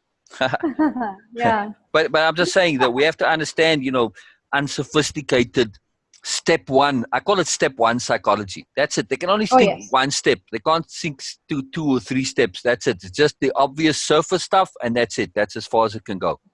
So it is like awareness is a multi-layered thing. Yes, So yes. I'm not But saying steps. I'm not yeah, saying steps, but multi-layered. All layers are connected to one another, correct. and they were at that level, at that Right, layer, at right. that time. So the universe was responding according to their E- level or their Exactly, layer, and exactly, now we exactly. are at another layer. So we are, Right, right, though we are on top layer, kind of top layer, not right, really on top, but right. we are also connected to all the other layers our ancestors were. Right. Look at my Yes, background. yes, You, yes, you see, exactly. can you see behind the squares, the ones that are bright? Do you see there are other squares? Yes, You see that yes, it's layered. yes, Right. yes. Okay. So That's it is why that's why amazing. I love It is this amazing. background. It's so appropriate. It's not just going from outside in with a circle. It's also Yeah. forward and backward in terms of it layers. Now, if we were to actually see what we're looking at in fullness, it's actually a curve, and we in the inside of this curve, and it's all around Oh, us. Right? It goes oh all yes, the way around us. yes, It's a yes, sphere, in other words, and it extends out into infinity in all directions. So yes, that point of light, yes, it's kind of the center, but also there's there's other points of light, like maybe on the other side. So there's many of them, but it's it comes together, but it's also infinite, and it's yes, infinite in its fair. All right, but I want to yes, say something. As we're on the point of the universe being a mechanism geared towards awareness. yes, yes. Now let's connect it back to where we started and our entire theme and thread. and we say, okay, God, Allah, any deity. When we start to think of a deity as being energy or even light, right? Yeah. But light is just a A representation form of of energy that has basically got purpose, okay. right? So in other words, light represents kind of useful, specialized, focused, valuable energy. And Okay. also, light Okay. represents, like sunlight, it literally Yeah. represents life giving energy. Yes. So you see the sophistication. At some point, people became aware, oh, you know what? Light is what, things grow from light. Oh, light is the source. And that's where sun worshipping came from, right? I mean, and it makes total Oh. sense. When it comes to religions, sun worshipping makes absolute sense to me. Ah. Yes. You're right. Because when you look at the sun, it's like, man, this is the source of all life. So how is God not the sun? Without the sun, we have no life, right? This is what makes life happen is the sun. Okay, the sun is profound light. God, light, Allah, light, all light. Okay, and many sun worshipping religions came before that. Okay, I mean, there's sun Okay. worshipping religions. It's very common, happens a lot. However, so now we say, but then, people got to realize, well, okay, the sun is the sun, and it was all special when they didn't know that the stars were also suns. Yeah. But Yes. now this hierarchy and having specialness, it's somewhat, if you say, wow, you know what, we worship the sun is everything, and it's this idea of the primacy of one. In other words, the superiority paradigm, right? This Yes. logic screwed up sun worshipping, because when they realized that the stars are also suns, well, then the whole thing fell flat. Now Oh, it's yeah. no longer special anymore. Well, okay, so our fantastic thing that makes us special, that's the point, you see? Yeah. When you say, I'm believing in something special, by association, it makes me special. Oh, yes. Oh, yes. Right. But now, of course, the whole sun worshipping thing falls flat when, okay, there's a billion stars out there and your sun is just one of them. And okay, so what? All right. But that's a separate thing. But it's very important to always keep in mind this continual theme of the superiority paradigm and how it affects, influences, and corrupts understandings, right? So there's much to the sun worshipping logic, right? And this idea of light being the source and the foundation and all this. And we say, okay, wow, light, it's an energy, it's a vibration. Light is a very particular, special on the electromagnetic spectrum. It's both particle, matter, particles, and waves, right? So light is like a crossover point of between matter and energy, waves and particles. Yes. So light is very special, particular energy. Now we go a little further and we say, oh, what if light or energy is actually this mechanism, a deity, right? And we say, wow, okay, so that would mean that this light is in some way conscious or deliberate, right? Now, that's the problem. People start to anthropomorphize, right? Which is to make things that are inanimate, you give it human characteristics, right? Or animal characteristics, right? Yeah. So it's this idea that the creator of things has to have some kind of a logic and a sensibility and, think like you and basically be a super king or super lord or super wizard or whatever, right? It's that mindset of extrapolation and extension. However, in the context of what we're saying, if we start to say, hey, yes, what gives us life, what is the basis of the universe is essentially energy, which light is a part of, right? It's a part of the entire electromagnetic spectrum, right? That's not the only type of energy. I mean, there's radiation, there's all sorts of different kinds of energy, right? Light is just one part of it. All right.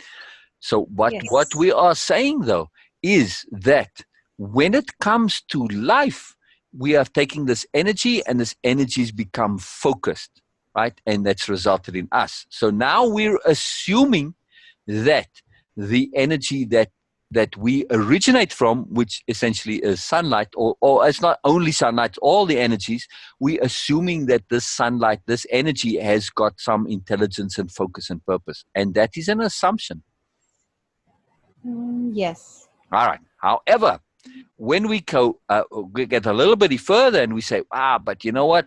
When Beena, when you say, the universe it's geared to, it's focused on awareness. That's what the universe is all about. Yes. Right? That's what you're saying. And we Yes. say, yes, you know what? In practice, whether I believe it or not, in practice, if I shift the perspective and I start looking at life, the universe, everything around me as a mechanism geared towards awareness, I suddenly see that, I see the validity of that hypothesis. Right now, it becomes something that actually is useful, and actually I can see it in application. Right, so now it becomes a truth to me. Yes. Yes. All right. So now I'm not believing this anymore. It's something that I see the value of it and the usefulness every day. I don't have to believe it. It's just the truth to me. It's self-evident because it demonstrates itself. So we go one step further. We say, Yes. okay, so now we have energy. We've got the universe, everything geared towards awareness. If we think of this energy, life, the universe as the super internet, and we say, maybe it is a mechanism, but it is a mechanism with an intent. Yes. Now things start to change. Now we start to say, sure, but you know what? The whole universe is energy. But it's not just a mindless energy, it's an energy with an intent. Yes. And that makes sense. Now we can say, oh my goodness, when I look at the universe that way, and everything in it, and life, in other words, right, as energy with intent, and that intent is, of course, awareness. Now we realize, now everything fits into place, because now we understand that the universe is energy looking to become aware. Is it looking to become aware, or is it aware? No, It is. it is looking to be aware. That's my point. It is aware, but in a subconscious way, not consciously and deliberately. And the task is to become consciously and deliberately aware. So we are individual manifestations of this process of deliberate conscious awareness, not just animal subconscious knowing awareness. Okay. So the universe knows it's all there, but it doesn't know it consciously and deliberately. Same with the internet. All the knowledge is there in the internet, but there's no deliberate consciousness.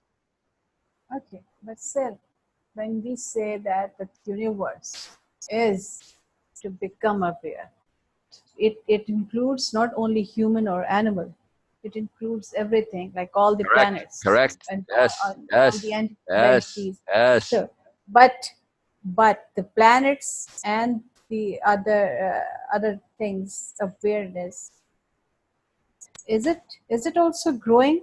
Yes, I would say so. All right. So when we look at the life on Earth, and we go from amoebas, single cell organisms, and we go through all the different phases of life, right?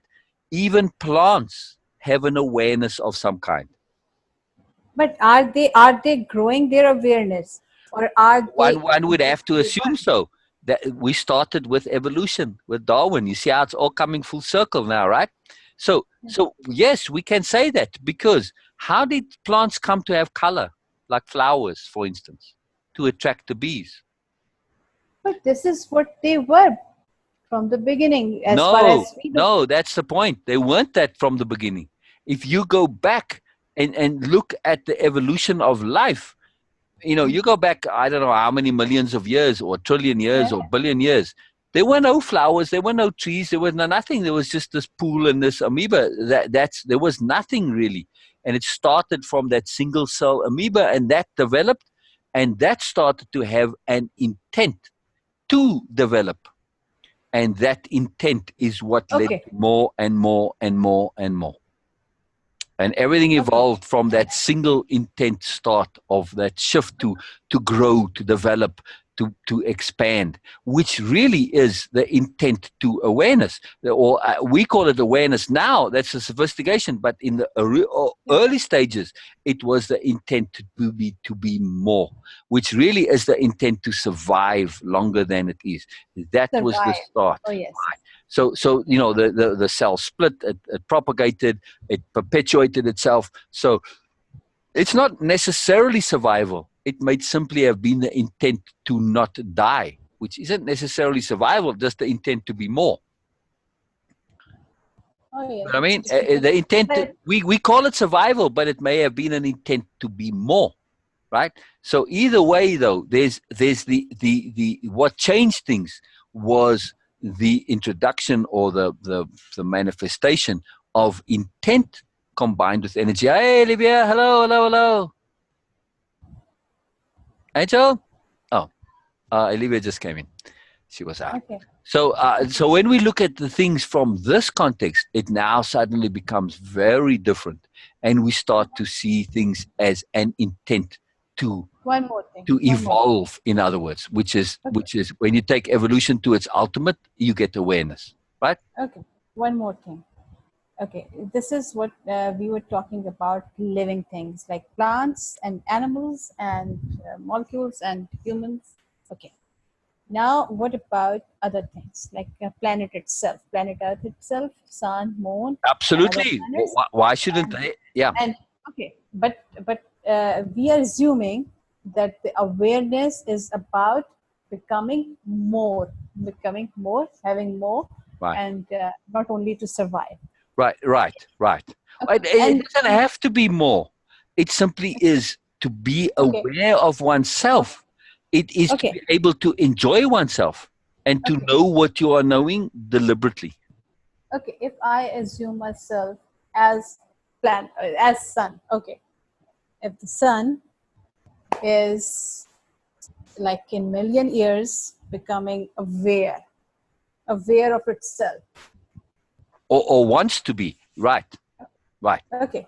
If it wants to be, then it must be. There must be an intent also. Yes, exactly. If it has intent, it means that it has some kind of awareness already. Right. The intent comes before awareness. The intent is to something other than what it is. In other words, let's say the intent starts. Right. Having an intent is already a proof that someone is already aware at some level. No, not necessarily. No, not necessarily. That's what I'm trying to say. If you think back to yourself as a child, right? Yes. And you go back in your own, at some point you had intent to whatever the intent was, the intent to get something and there was an intent of some kind, need, want, whatever. But there wasn't necessarily awareness, but there was intent. So intent comes first. Intent leads to awareness. Intent, in other words, really the origins of intent are dissatisfaction with the state of being. That comes from awareness of the situation. Yes, I agree. There is this vague, but it's not necessarily a conscious awareness. There is an awareness of dissatisfaction. Even in a baby, there's an awareness of dissatisfaction, I should say. But it's not a conscious awareness. Okay. So that vague awareness. Right. Planet. Right. So when you look at insects, right.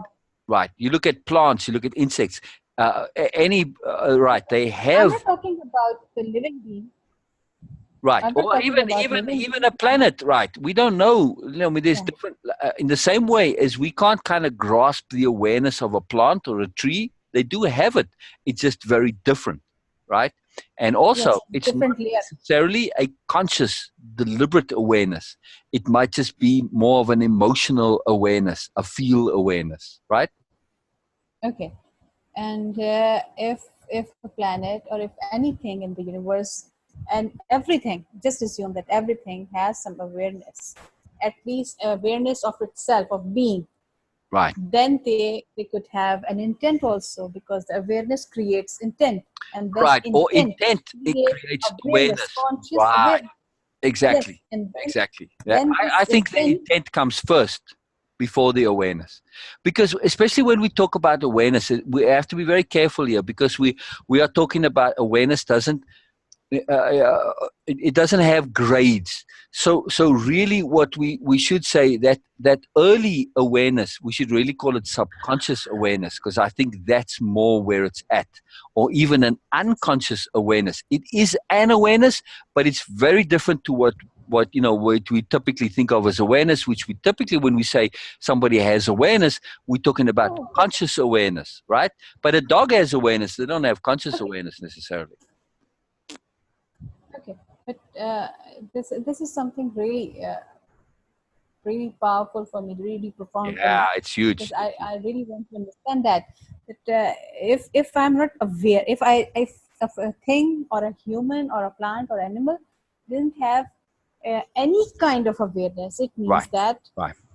there cannot be any intent. I Yes, I could yes, yes. have an They intent do go together. because I Correct, correct, correct. yes. Right. And so we can say, If I uh, yeah so we can say root basic intent is the most primitive of awarenesses.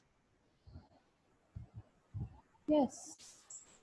That there were dozens of questions related to that particular point, because it always just in my mind it was that Right. how things just correlate, because and now it makes sense, now it starts Right. making sense that Now, if a basic kind of, we can name it right. with some other word, that kind of awareness they have, which create an intent, Yes, that intent creates awareness. And yes, yes, okay, yes. now it It makes all sense. fits Thank you. together. Let's make a further separation. That when I'm talking about the energy of the universe, Mhm. and the universe being having an intent, I'm meaning the energy part of universe. But also, actually, more specifically, when I'm saying the universe, I'm actually meaning life rather than the inanimate universe, right? So when I'm saying the universe, I'm actually saying life, which I think is somewhat different to the basic building blocks of the universe. I do believe there are things which can just be inanimate. Maybe an atom is a life form of a kind. I don't know. It's possible. But nonetheless, life is what I mean when I'm really talking about universe, and the universe having an intent. And that intent of that particular energy, whether it's the entire energy of the universe or a sub part of it, one spectrum of it or not, I don't know as such. However, I will specify and say it might not be all the energy in the universe that has an intent, but the energy of that particular energy that has intent, that actually is life. Because when we start to look at what is life's intent is to evolve, to grow, which is the intent to awareness. It's first, it's to survive. How do you survive in the best possible way? That's to evolve. Yeah. And Yes, how do yes. you evolve in the best possible way? Through awareness. So it all links together. But it starts with that early original, the intent of life, and to stay alive, in other words. Or So maybe this just is a very profound shift, though, to shift to saying that, hey, the universe as an organism geared towards, or mechanism geared towards awareness, that to me is not necessarily inclusive of inanimate energy. Maybe, like a planet, a dead planet, like a moon, for instance. I don't necessarily think the moon, it may or may not have awareness. I don't know. It's very possible, but not necessarily so. Life, however, all of life, the difference between what we call life and non-life, that is the difference between something that has intent or not. okay, because Does that make the sense, Beena?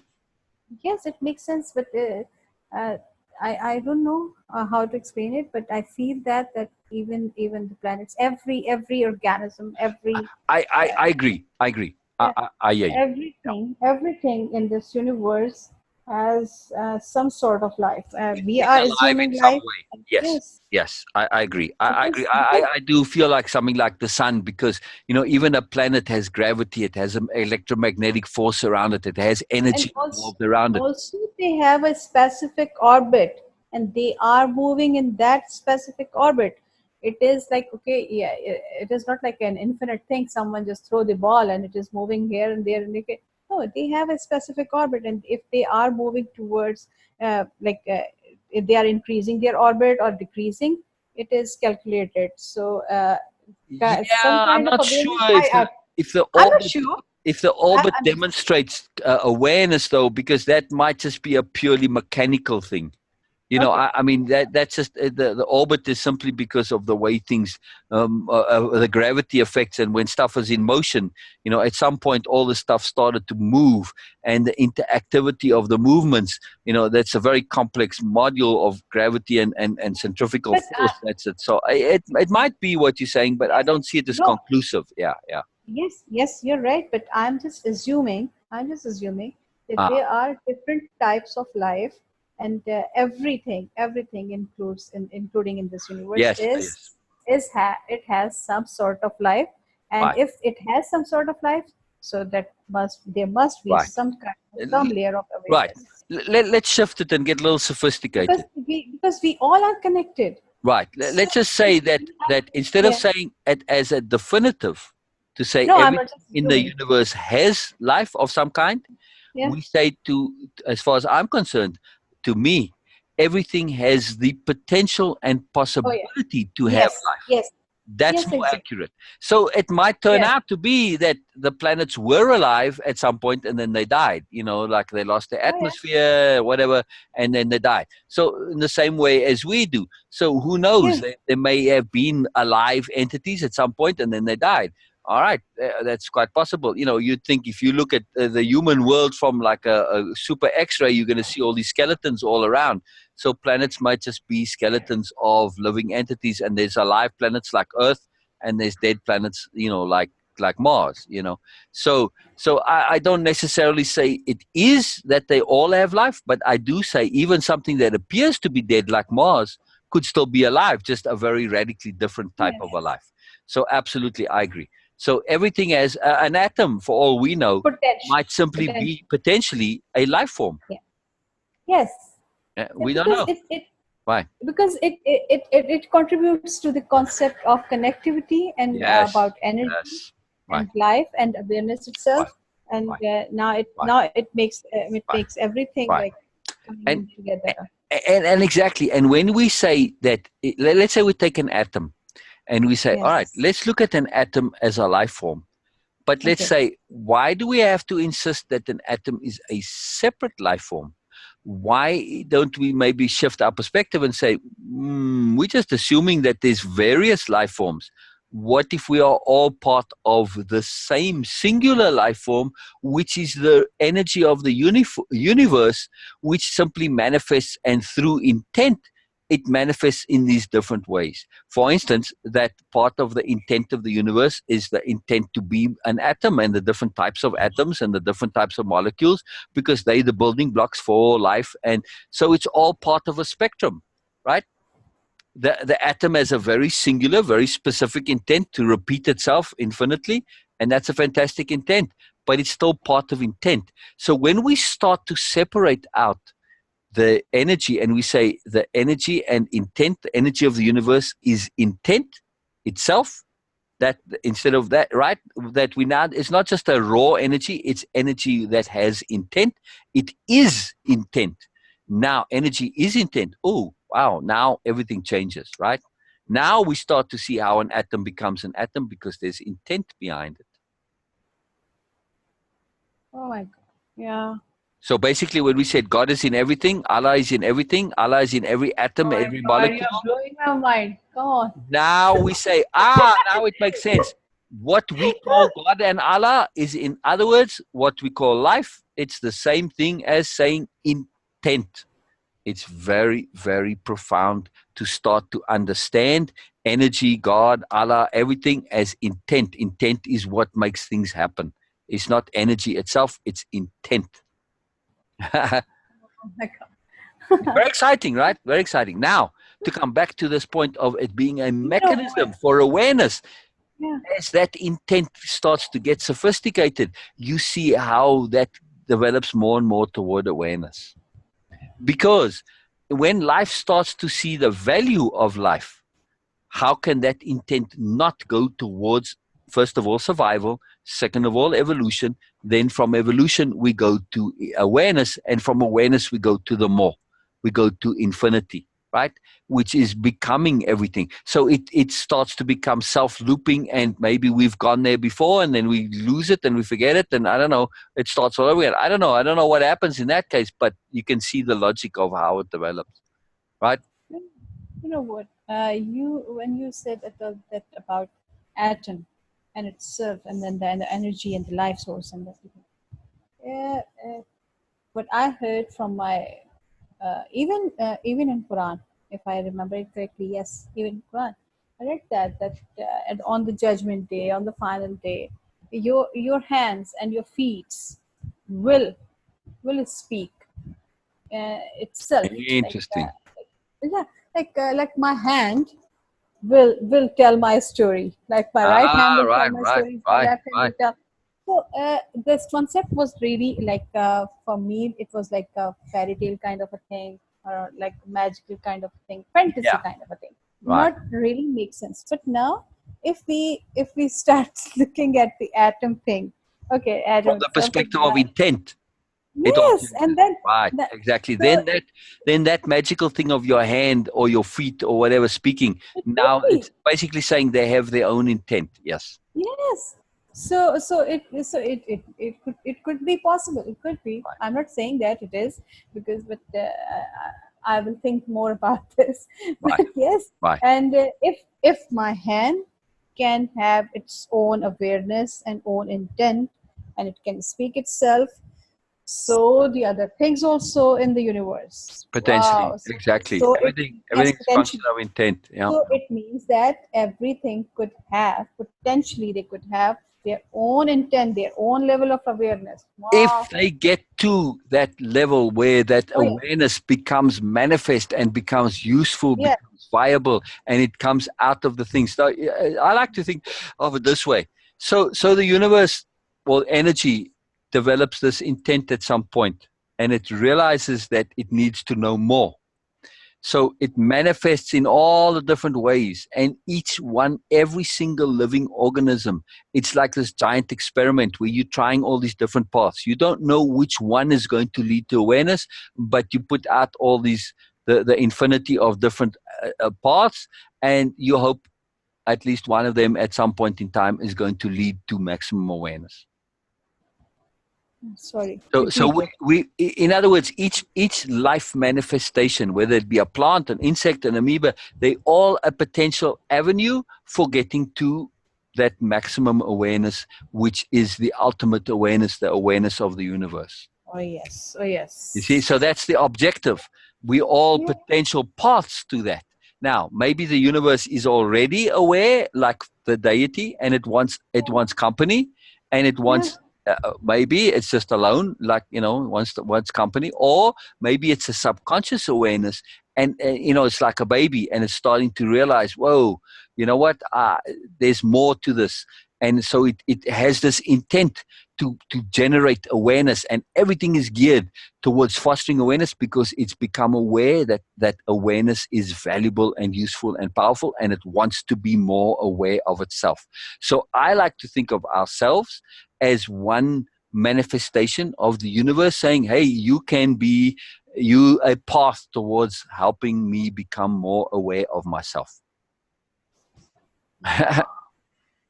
That's why we Wow. are the universe, and we just that particular manifestation, that each path we take helps in the greater thing. Because when you start to look at all of these and you put them all together, like if you were the internet and you were running, like, you could use each individual computer to run a program, right? You can take, it runs little parts of it, and then you put it all together, and then boom, right? So there's also collective consciousness too, and a collective awareness. So the whole thing becomes very interesting. But what really helps it is to understand that it's all a mechanism towards awareness. Now, it's collaborative awareness, it's individual awareness, all different kinds of awareness, but all about awareness.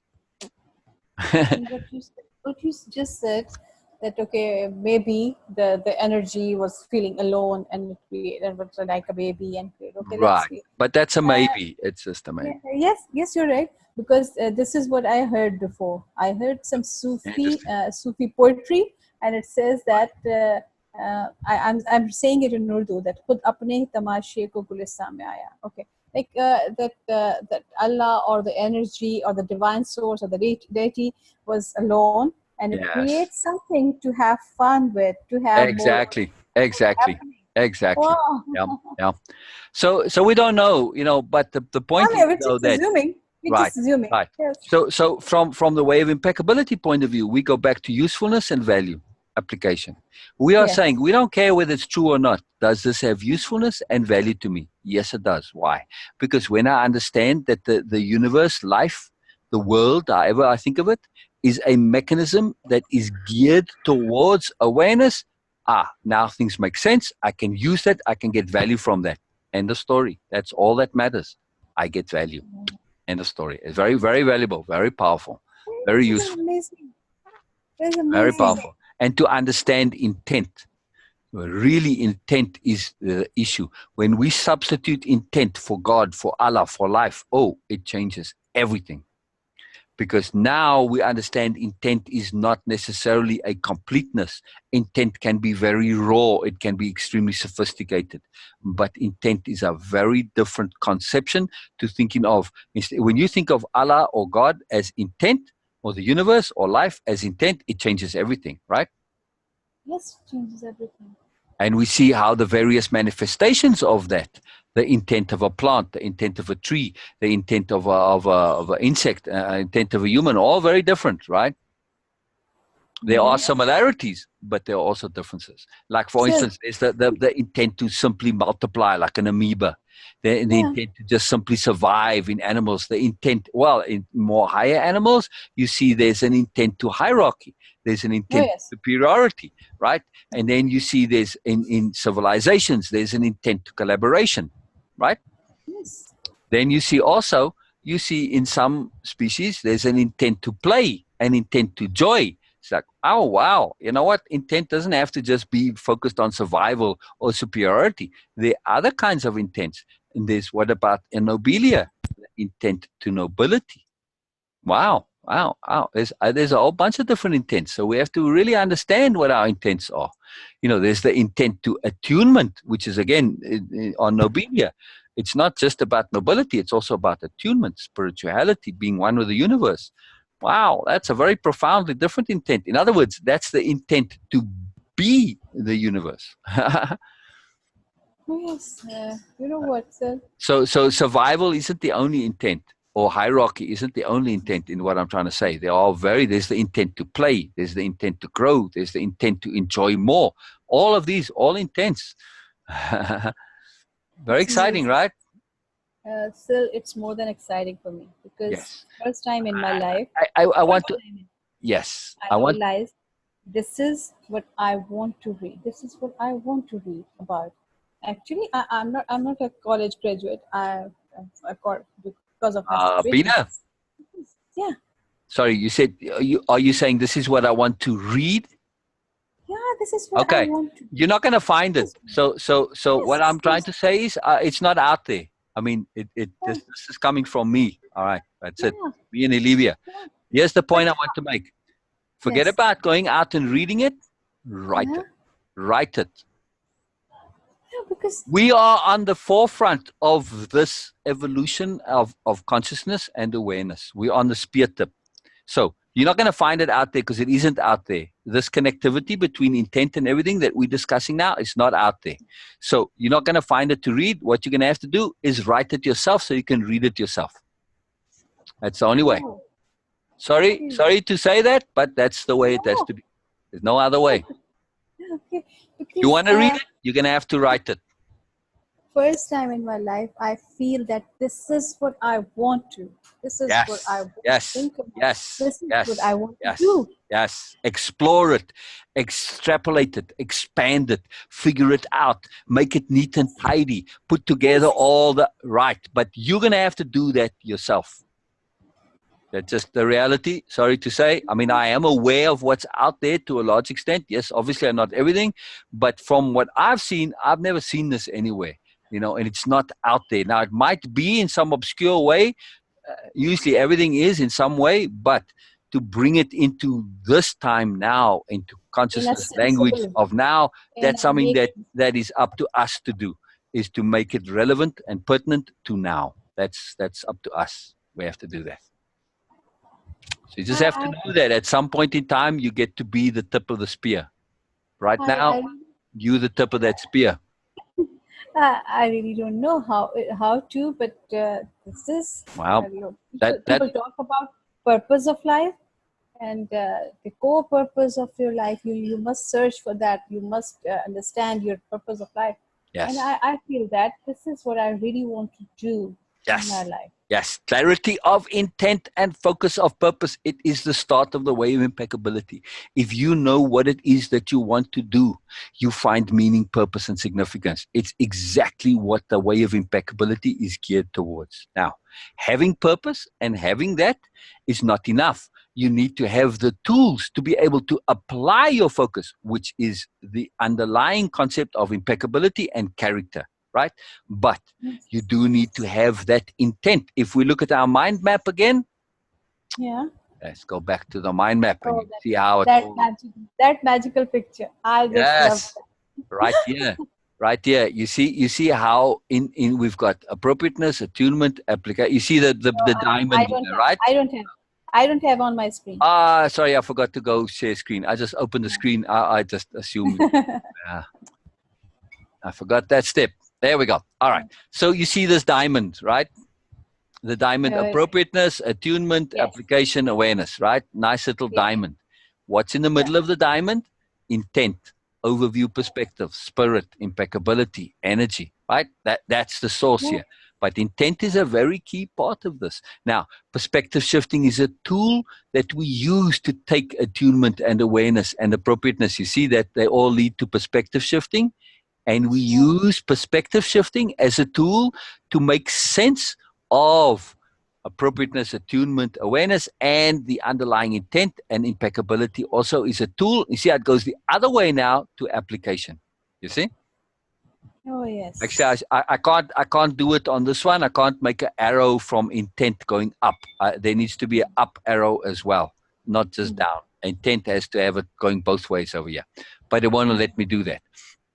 But this is why it's the core here, right? And you see why it all connects together, right? I mean, there is an arrow from appropriateness up, and it sort of implies it's going from intent also, but it's just the nature of this particular software.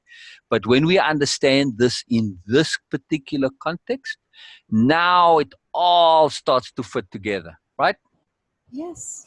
It's very exciting. It's It very, is very, very yes. exciting. Not Intent is exciting. Actually absolutely astonishing. core, right? Because appropriateness is an intent, attunement is an intent, awareness is an intent, application is an intent, impeccability is an intent. Perspective shifting is not quite an intent, it's a tool. So it's slightly different, right? Yeah. Impeccability is an intent. Application is an intent. Attunement, awareness, all intents. Perspective shifting is a tool.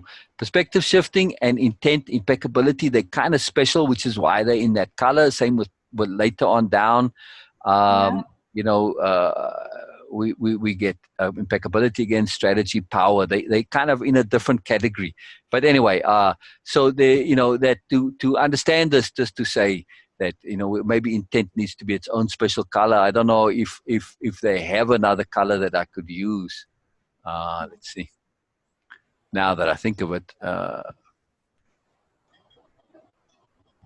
well, I don't want to change this right now. I have to redo it and work on it in a different thing. So because I don't have, I have it saved already in this version now, but You know, still. we have a picture of a tree of life, and now we have a picture of tree of awareness. Yes, yes. Yeah. The tree of intent, really. Intent, yes. That is amazing Right, right. and I kind know of astonishing. it's very exciting. I love it. That's why I really love this. Well, I can't figure out where to change the color now. Oh, maybe yeah. No, no image. Huh. Uh, It's amazing. Here we go. Oh, Background. Uh, the color. Oh, yeah, color. yes, you can change here. Yeah, but it's not giving me the options. That's why I had to click on it. All right, Yes. I just forgot how to do it. So I want to pick a special color that I haven't used for intent. See, I'm trying to not use green because I don't know. It just ah. You know, I don't know. It throws the harmony. I'm going to come back to it now. I just want to show you what I mean. I think I used green here on the edges, but I liked it where when you know when it's all in the even the blue throws it out. I would have liked to have been it all in the sun colors. You know what I mean? In that Okay, okay, range, okay. but it can't be helped. So I don't know. If I put intent in all right, you tell me which color you think intent could be. So what was this? Okay. No, it wasn't. Yeah, what did I click on to get to that? Change node style. There we go. All right. So Okay. you know the color that I haven't used. You know, well, as a Okay, background color, I can't say again. intent should be a primary color because intent is the core. So intent should be in a primary color. Right, but I think intent But transcends it. So I'm thinking maybe to make intent black or white. oh yes, yes, it is also a primary basic color Right. because So no secondary color could represent intent. right. So let me make Yes, intent as but you know, that makes intent very boring. but you if you put it into black, it will make no. Reverse it, black and then white. Okay. Yeah, I try just it. wanted to see because this way you see intent, just the word itself stand out. You know what I mean? So that's kind of cool. But I do think the other way was going to be better. Yeah. All right. Let's change it around. The background is black and the text is white. You know, we don't have to put it in white text. We can put it in a nicer color In a text. color. But it will be like more alarming if you put any color on it. Yeah. Have I used this color? Yes, try it. You use it There on you the go. lower side. Okay. That's kind of nice. All right. Oh, I don't mean it to have the dotted line around it. I think it's just because I've clicked on it. Yeah, there we go. Oh yeah. Actually, I do like Yeah, that. no, I do like that. yeah. It's not black and white. Yes. It's a beige of some kind, but I do like that in black. Yeah. So, all right. Hmm. So, because intent is its own thing. You know, impeccability is a tool. It is an intent. I guess perspective shifting, it's the intent to not look at things in the same way. So I guess it's kind of an intent. Making sense is an intent as well. So, you know, they tools though. You know, perspective shifting is a tool. Making Ah. sense is not quite a tool, but it is a tool when we have that insistence to make sense. It becomes a very profound tool. So this color sort of represents tools. You know, you know, in the same way, strategy is a tool, power is a tool. You know, and then the more, again, when we insist on the more, it becomes a powerful tool for growth, for awareness growth, awareness shifting, awareness development, and it's insisting on extracting the more is a powerful tool for perspective shifting and just for getting utility and value. So, all right. Again, you know, that's the part that I haven't worked on is I tried to keep the colors more or less, you know, like application, you see all the yellows and, you know, these ones, appropriateness has got its own color and then awareness, it's got its own Yes. little color, you know. Oh yes. So, Because the background is still white. Because the background right, is still white, right, so some colors are a little bit. Oh. right. It has to be. It Oh. has to be. It has to be.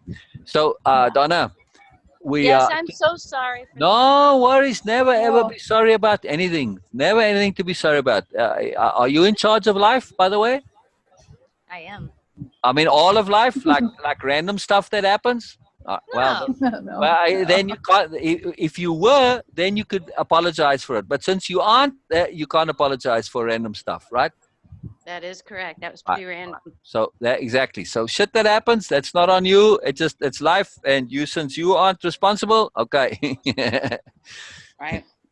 I So, agree. I don't normally apologize for things, especially nah, that I don't have control over. but and especially I with didn't mean us, to interrupt. in our little universe, in Nobelia living, I always said to apologize. You've been appropriate. You go, you come, you adapt, you shift. It's all appropriate, right?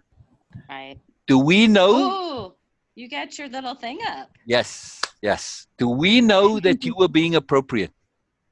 Yes. Beena and I know that exactly, right? There's no question. Yes. Right. There's I no can't question. say that about everybody, but for Right, you two, right. yeah. Right, precisely. Oh, yes. So that makes an apology completely unnecessary and invalid. I mean, yes, I understand it's a courtesy and a politeness, but if we understand and we say it in lieu of just, hey, you know what? Okay, sorry, I had to go. Just like from a courtesy point of view, but not as a true apology. You're not really feeling bad about it, right? Gotcha. But again, we can even shift that to say, hey, I'm back, rather than saying, sorry, I was gone. Say, hey, I'm back. Ah, brilliant. We can celebrate that you're back. Yeah. Thanks for your patience, and I am back. There you go. There you go. And it's just, we enjoy it and we love it when you come. If you can't be here, you can't be here. Life happens. We understand that. It's very cool. I'm just saying, I mean, I don't mean to be picky on this, but it's a very profound underlying shift when we understand that the intent of those we associate with is nobelia living. That's what I'm focused on here. When we understand that your intent isn't going to be crappy, your intent isn't going to be negative. So what could you possibly apologize for? It just doesn't make any sense. It's self-contradictory. It's the kind of mind-numbing, it's just like square circle stuff, right? To apologize for you essentially being sensible and appropriate. Weren't you being appropriate and sensible? Yeah. Right. I didn't want to interrupt your meeting and Right, have all that commotion. But that's exactly. So you were just being appropriate, and even if it was something that wasn't a disruption, just something that came and you had to go, whatever. It's cool. It's all good. So we just understand that. I'm trying to make the shift to saying when we understand each other's intent, because that's what we focused on, and I'll relate it back to what we're talking about in a minute. Yes.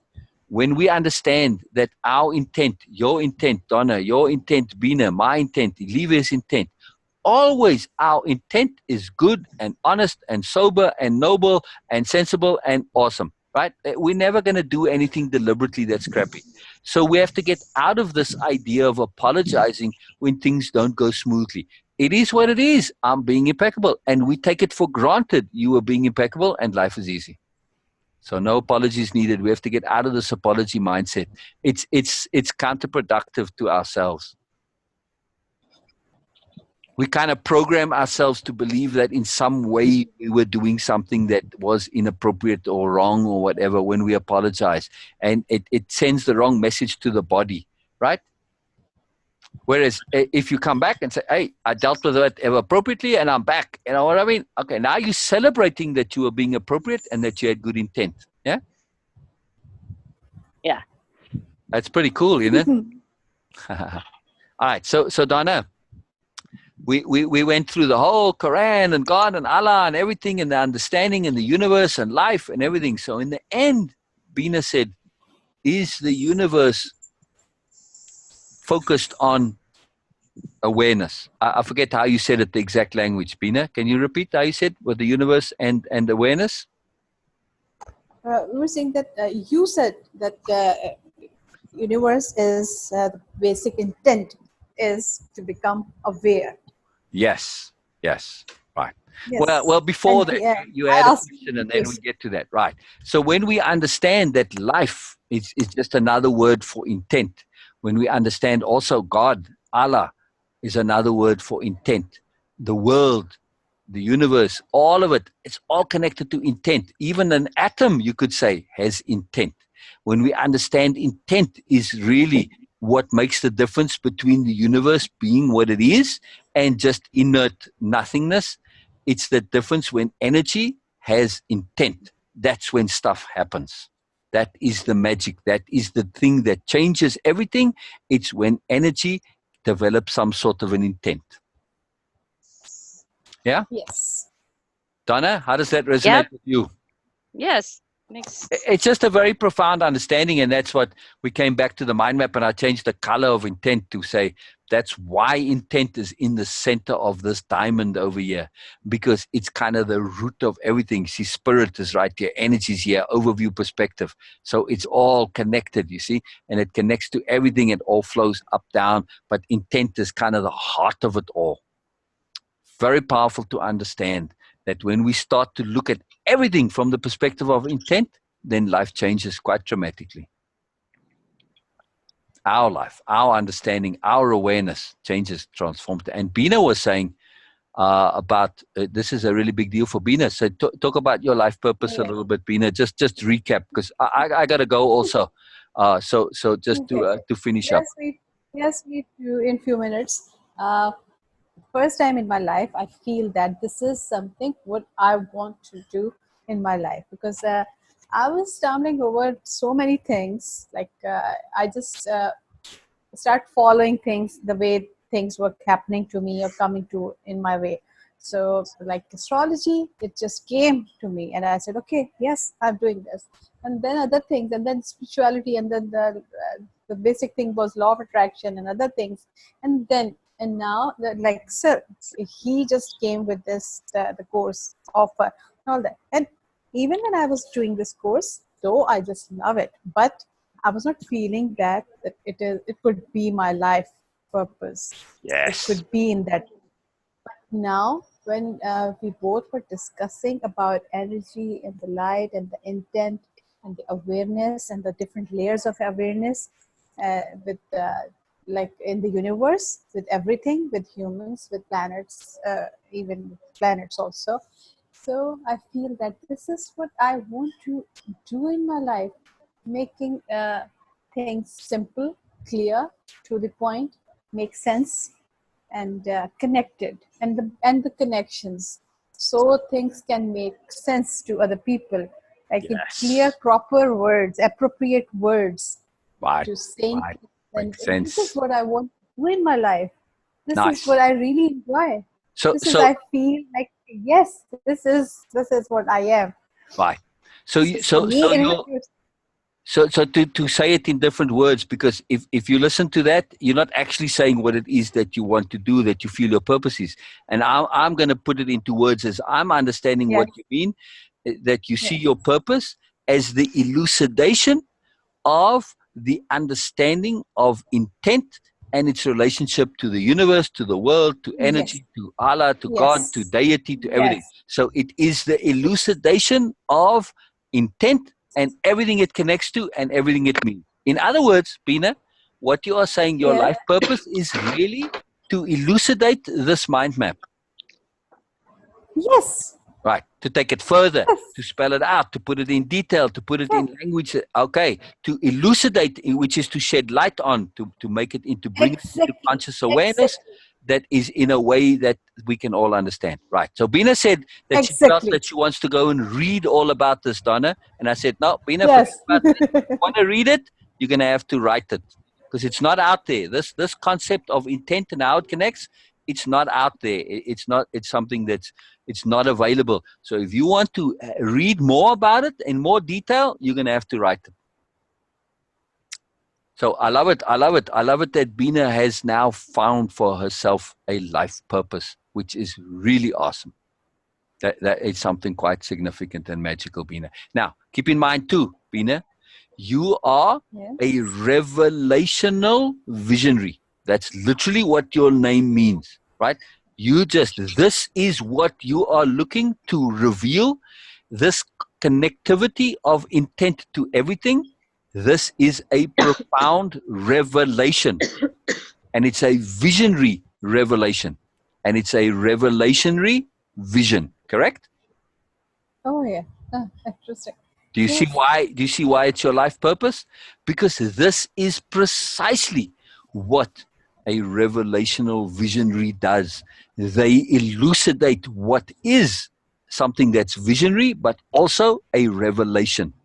This is a very profound revelation to understand when we look at life, to see it as connected to intent. When we look at energy and we connect it to intent. When we look at deities, gods, spirituality, everything, we connect it back to intent.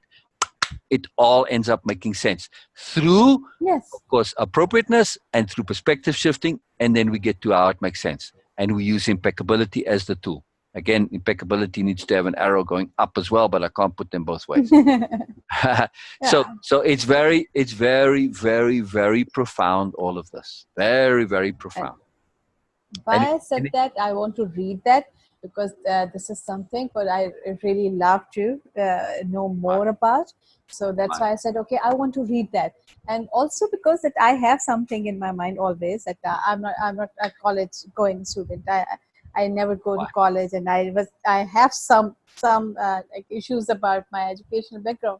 So I always think that, okay, how can I read about these things? How can I learn more about these things? So that's why these words came from that thing in my mind. Always wants me like, Vida, you should read more about these things. Beena. So, because I don't. Yes. Right. At some point, we have to realize that, like I said, you just became the tip of the spear.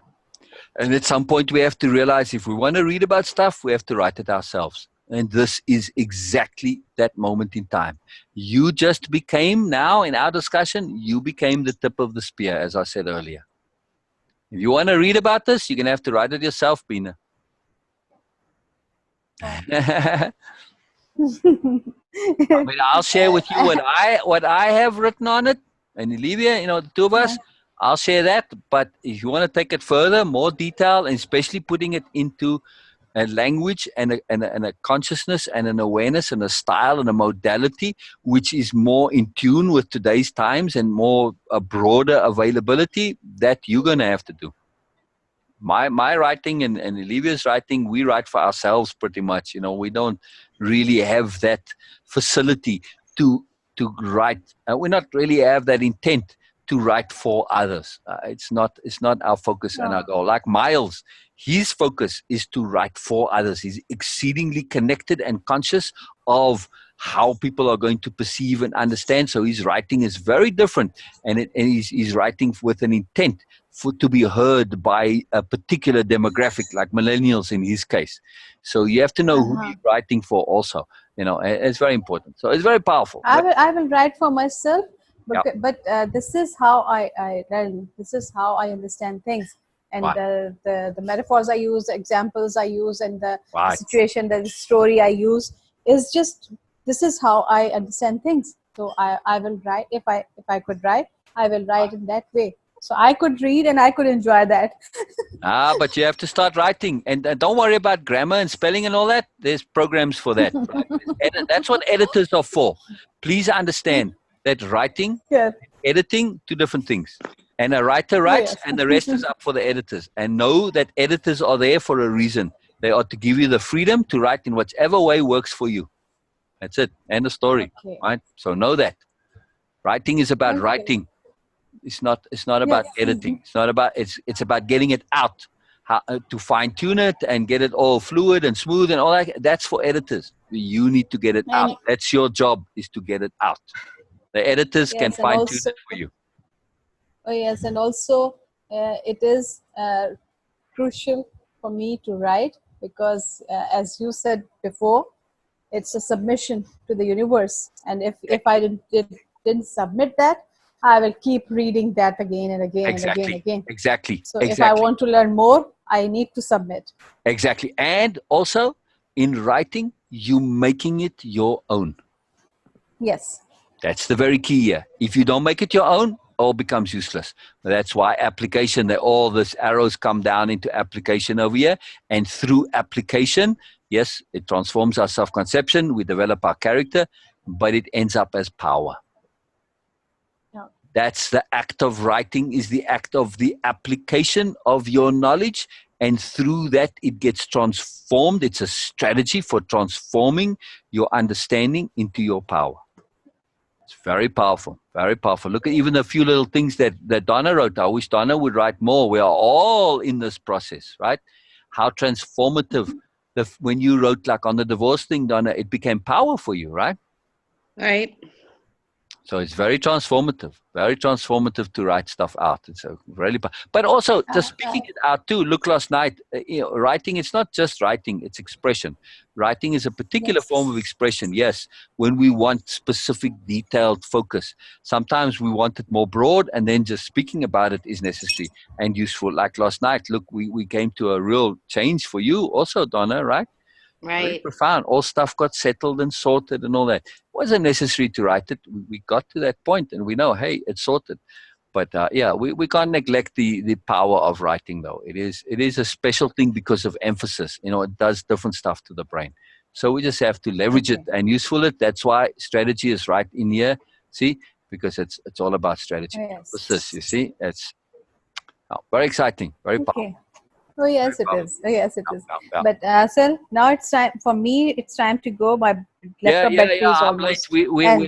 We have a in-person workshop. Somebody's coming to the house at 1:00, and I gotta get ready and I gotta get all stuff set up. So yeah, I'm a bit behind. I just wanted to hear from Donna real quick. Donna, anything in your heart, in just follow up, takeaway from last night? Just happy. Brilliant. Just kind of basking in the happiness.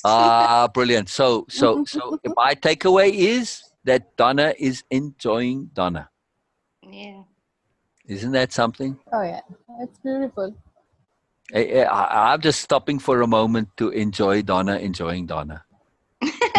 It's massively joyful to me, and to see it. Beena, I'm sure I speak for you too. It's truly something. It's a sublime. There's a profoundness, and Donna's always had a magic of that energy and life, and that underlying joyfulness combined with her sobriety. What do we see? What do we see in Donna today? Grace. Oh yeah. Donna's been touched by grace. The first time we see grace in Donna. We haven't seen grace in Donna necessarily before. Right, Beena? Yeah, I always, that I always say that. We see the potential, but not the manifestation. Today we see grace in Donna, touching grace. Now, grace is one of those infinite things, like more, but nonetheless, that's what we're seeing. Donna. Last time I saw energy. I feel energy, vibrant energy, vital energy, and it was really obvious from Donna's everything. It was energy coming out of her, and now the calmness and the sobriety. Yes, and when you add that joyfulness and that contentment, that balance, that is when we get to grace. Oh, okay. Grace is also a power. Grace is a very profound power. It's a very sublime power. I mean, you see it in Donna there. It's coming. It's kind of oozing out, right? All right. Just so you know, I just want to put you in context, Donna. It's a really huge deal. This is a very big shift. Does that make sense, what I'm saying about the grace? And grace is a very hard thing to claim. It's like any power. It's ours, but it's not really ours. So it's very hard to claim grace. But it's enough to know that we've touched grace or been touched by grace from an internal point of view. Somebody else can say they see grace, but from ourselves internally, we can just say, okay, I hear what you're saying, and I can kind of feel like I've been touched by grace, or I'm touching grace, either way. And that, yes, I can say for myself. But otherwise I can't say I am grace or I have grace. That's very difficult to say. It's just the nature of grace. It's a peculiar power. Like all power, it's not ours. It's just something that we connect to. Yeah? Does that make sense, Donna? Oh, totally. I know exactly what you're saying. Brilliant. Enjoy. I'm so late already. I'm behind. All right. All right. So I love it. Oh, it was great. So we're looking forward, Donna. Just, I always like to kind of wrap up with something for next time. Next time we want to hear from Beena's writing, so we can read some of it too, and also from you, Donna. I'm keen to hear. Just we've got those topics we want to follow on, but stuff has happened so profoundly that those topics kind of get into the background a little bit. They don't have an urgency at all.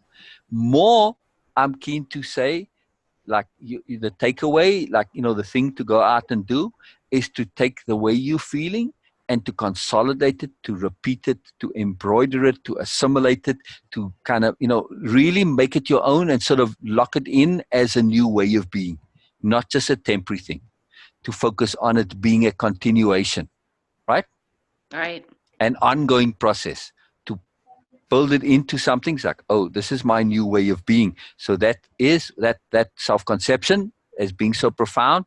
It now your self-conception has to shift to seeing Donna as, oh, Donna is content. Donna is happy with herself. Donna enjoys herself. Donna self-appreciates. There's self-love in Donna. Donna's joyful on a regular basis. Donna enjoys life. Donna's not always stressing about needing to know more. All of the stuff. So I would say, as something to go and do, is to take under your heading of your self-conception, whatever it was at the time. I think we said spirit warrior aspirant, to say, what does this mean to me now? Who am I now? I am somebody who is at ease. I'm somebody, whatever it is, the concepts. I'm just putting words out there that I see, but you have to put it in your own words. But actually to go and write out where you at now as a self-conception. I think that would be radically profound, because these things, they tend to, realizations and new awarenesses like this, they tend to come and go. And we want to entrench them and lock them in so that we can hold on to them, because they are so profound. We don't want to lose it, right? Right. It doesn't mean we're locking it in as something that's a final point of view, obviously not, right? But we want to hold on to it so that we can use it, and from there get to more. But we don't want to lose this growth step, right? Because they don't come easy, as you know, right? So we want to hold on to it and lock it in as much as we can, or assimilate it and incorporate it. That's really what it is. So by delineating it, by writing it out, where I'm at, the Donna of today, make that like a little topic for your self-conception. The Donna of today. Yeah? Yeah. I mean, that's huge, right, Donna? Because we need this to be a more permanent change, not a temporary change. Yes? Right. Yes. That's how we make it permanent, is by shifting the self-conception. Self-conception is incredibly transformative. So that's why you say the Donna of today is, and then, like, okay, spirit warrior, as whatever, maybe give it a new conception, but do something to it that says, hey, this is my new self-conception. I'm a different person. I've updated.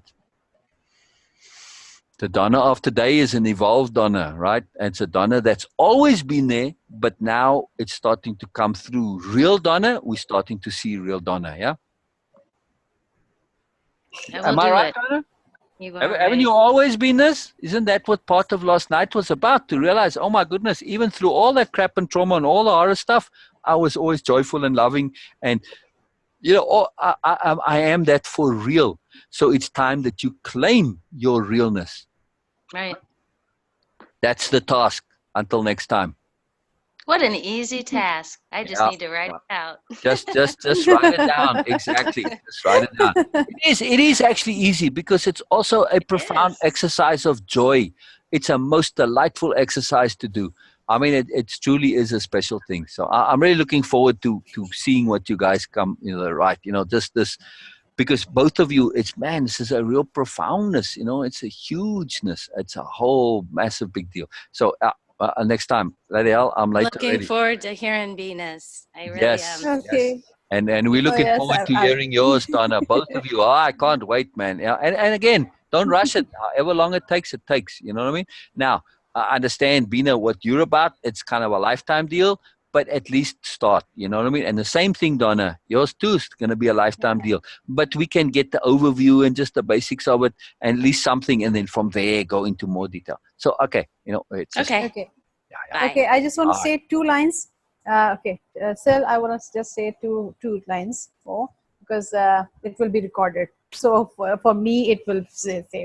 For my takeaway from this is, if to have more, to get more out of life, or out of anything, if you want something more, you need to be more patient. You need to be more free.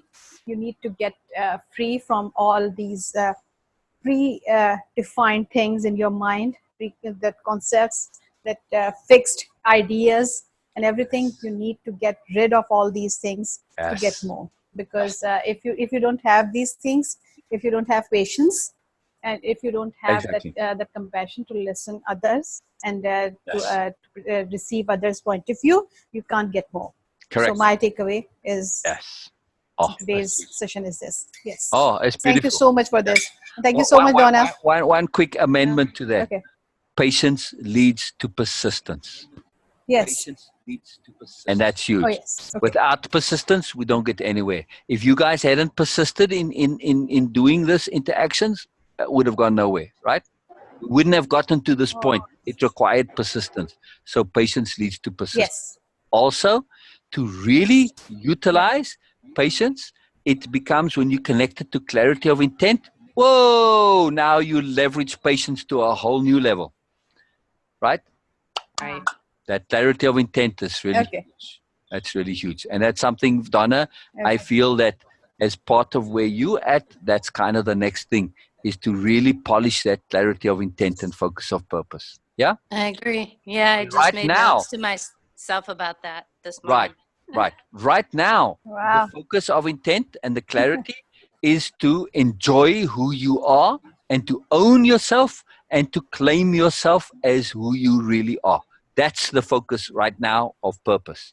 And the intent is you clear about who you are and to a much large extent, and you're going to clarify that and put that and apply your patience and the persistence to locking that in.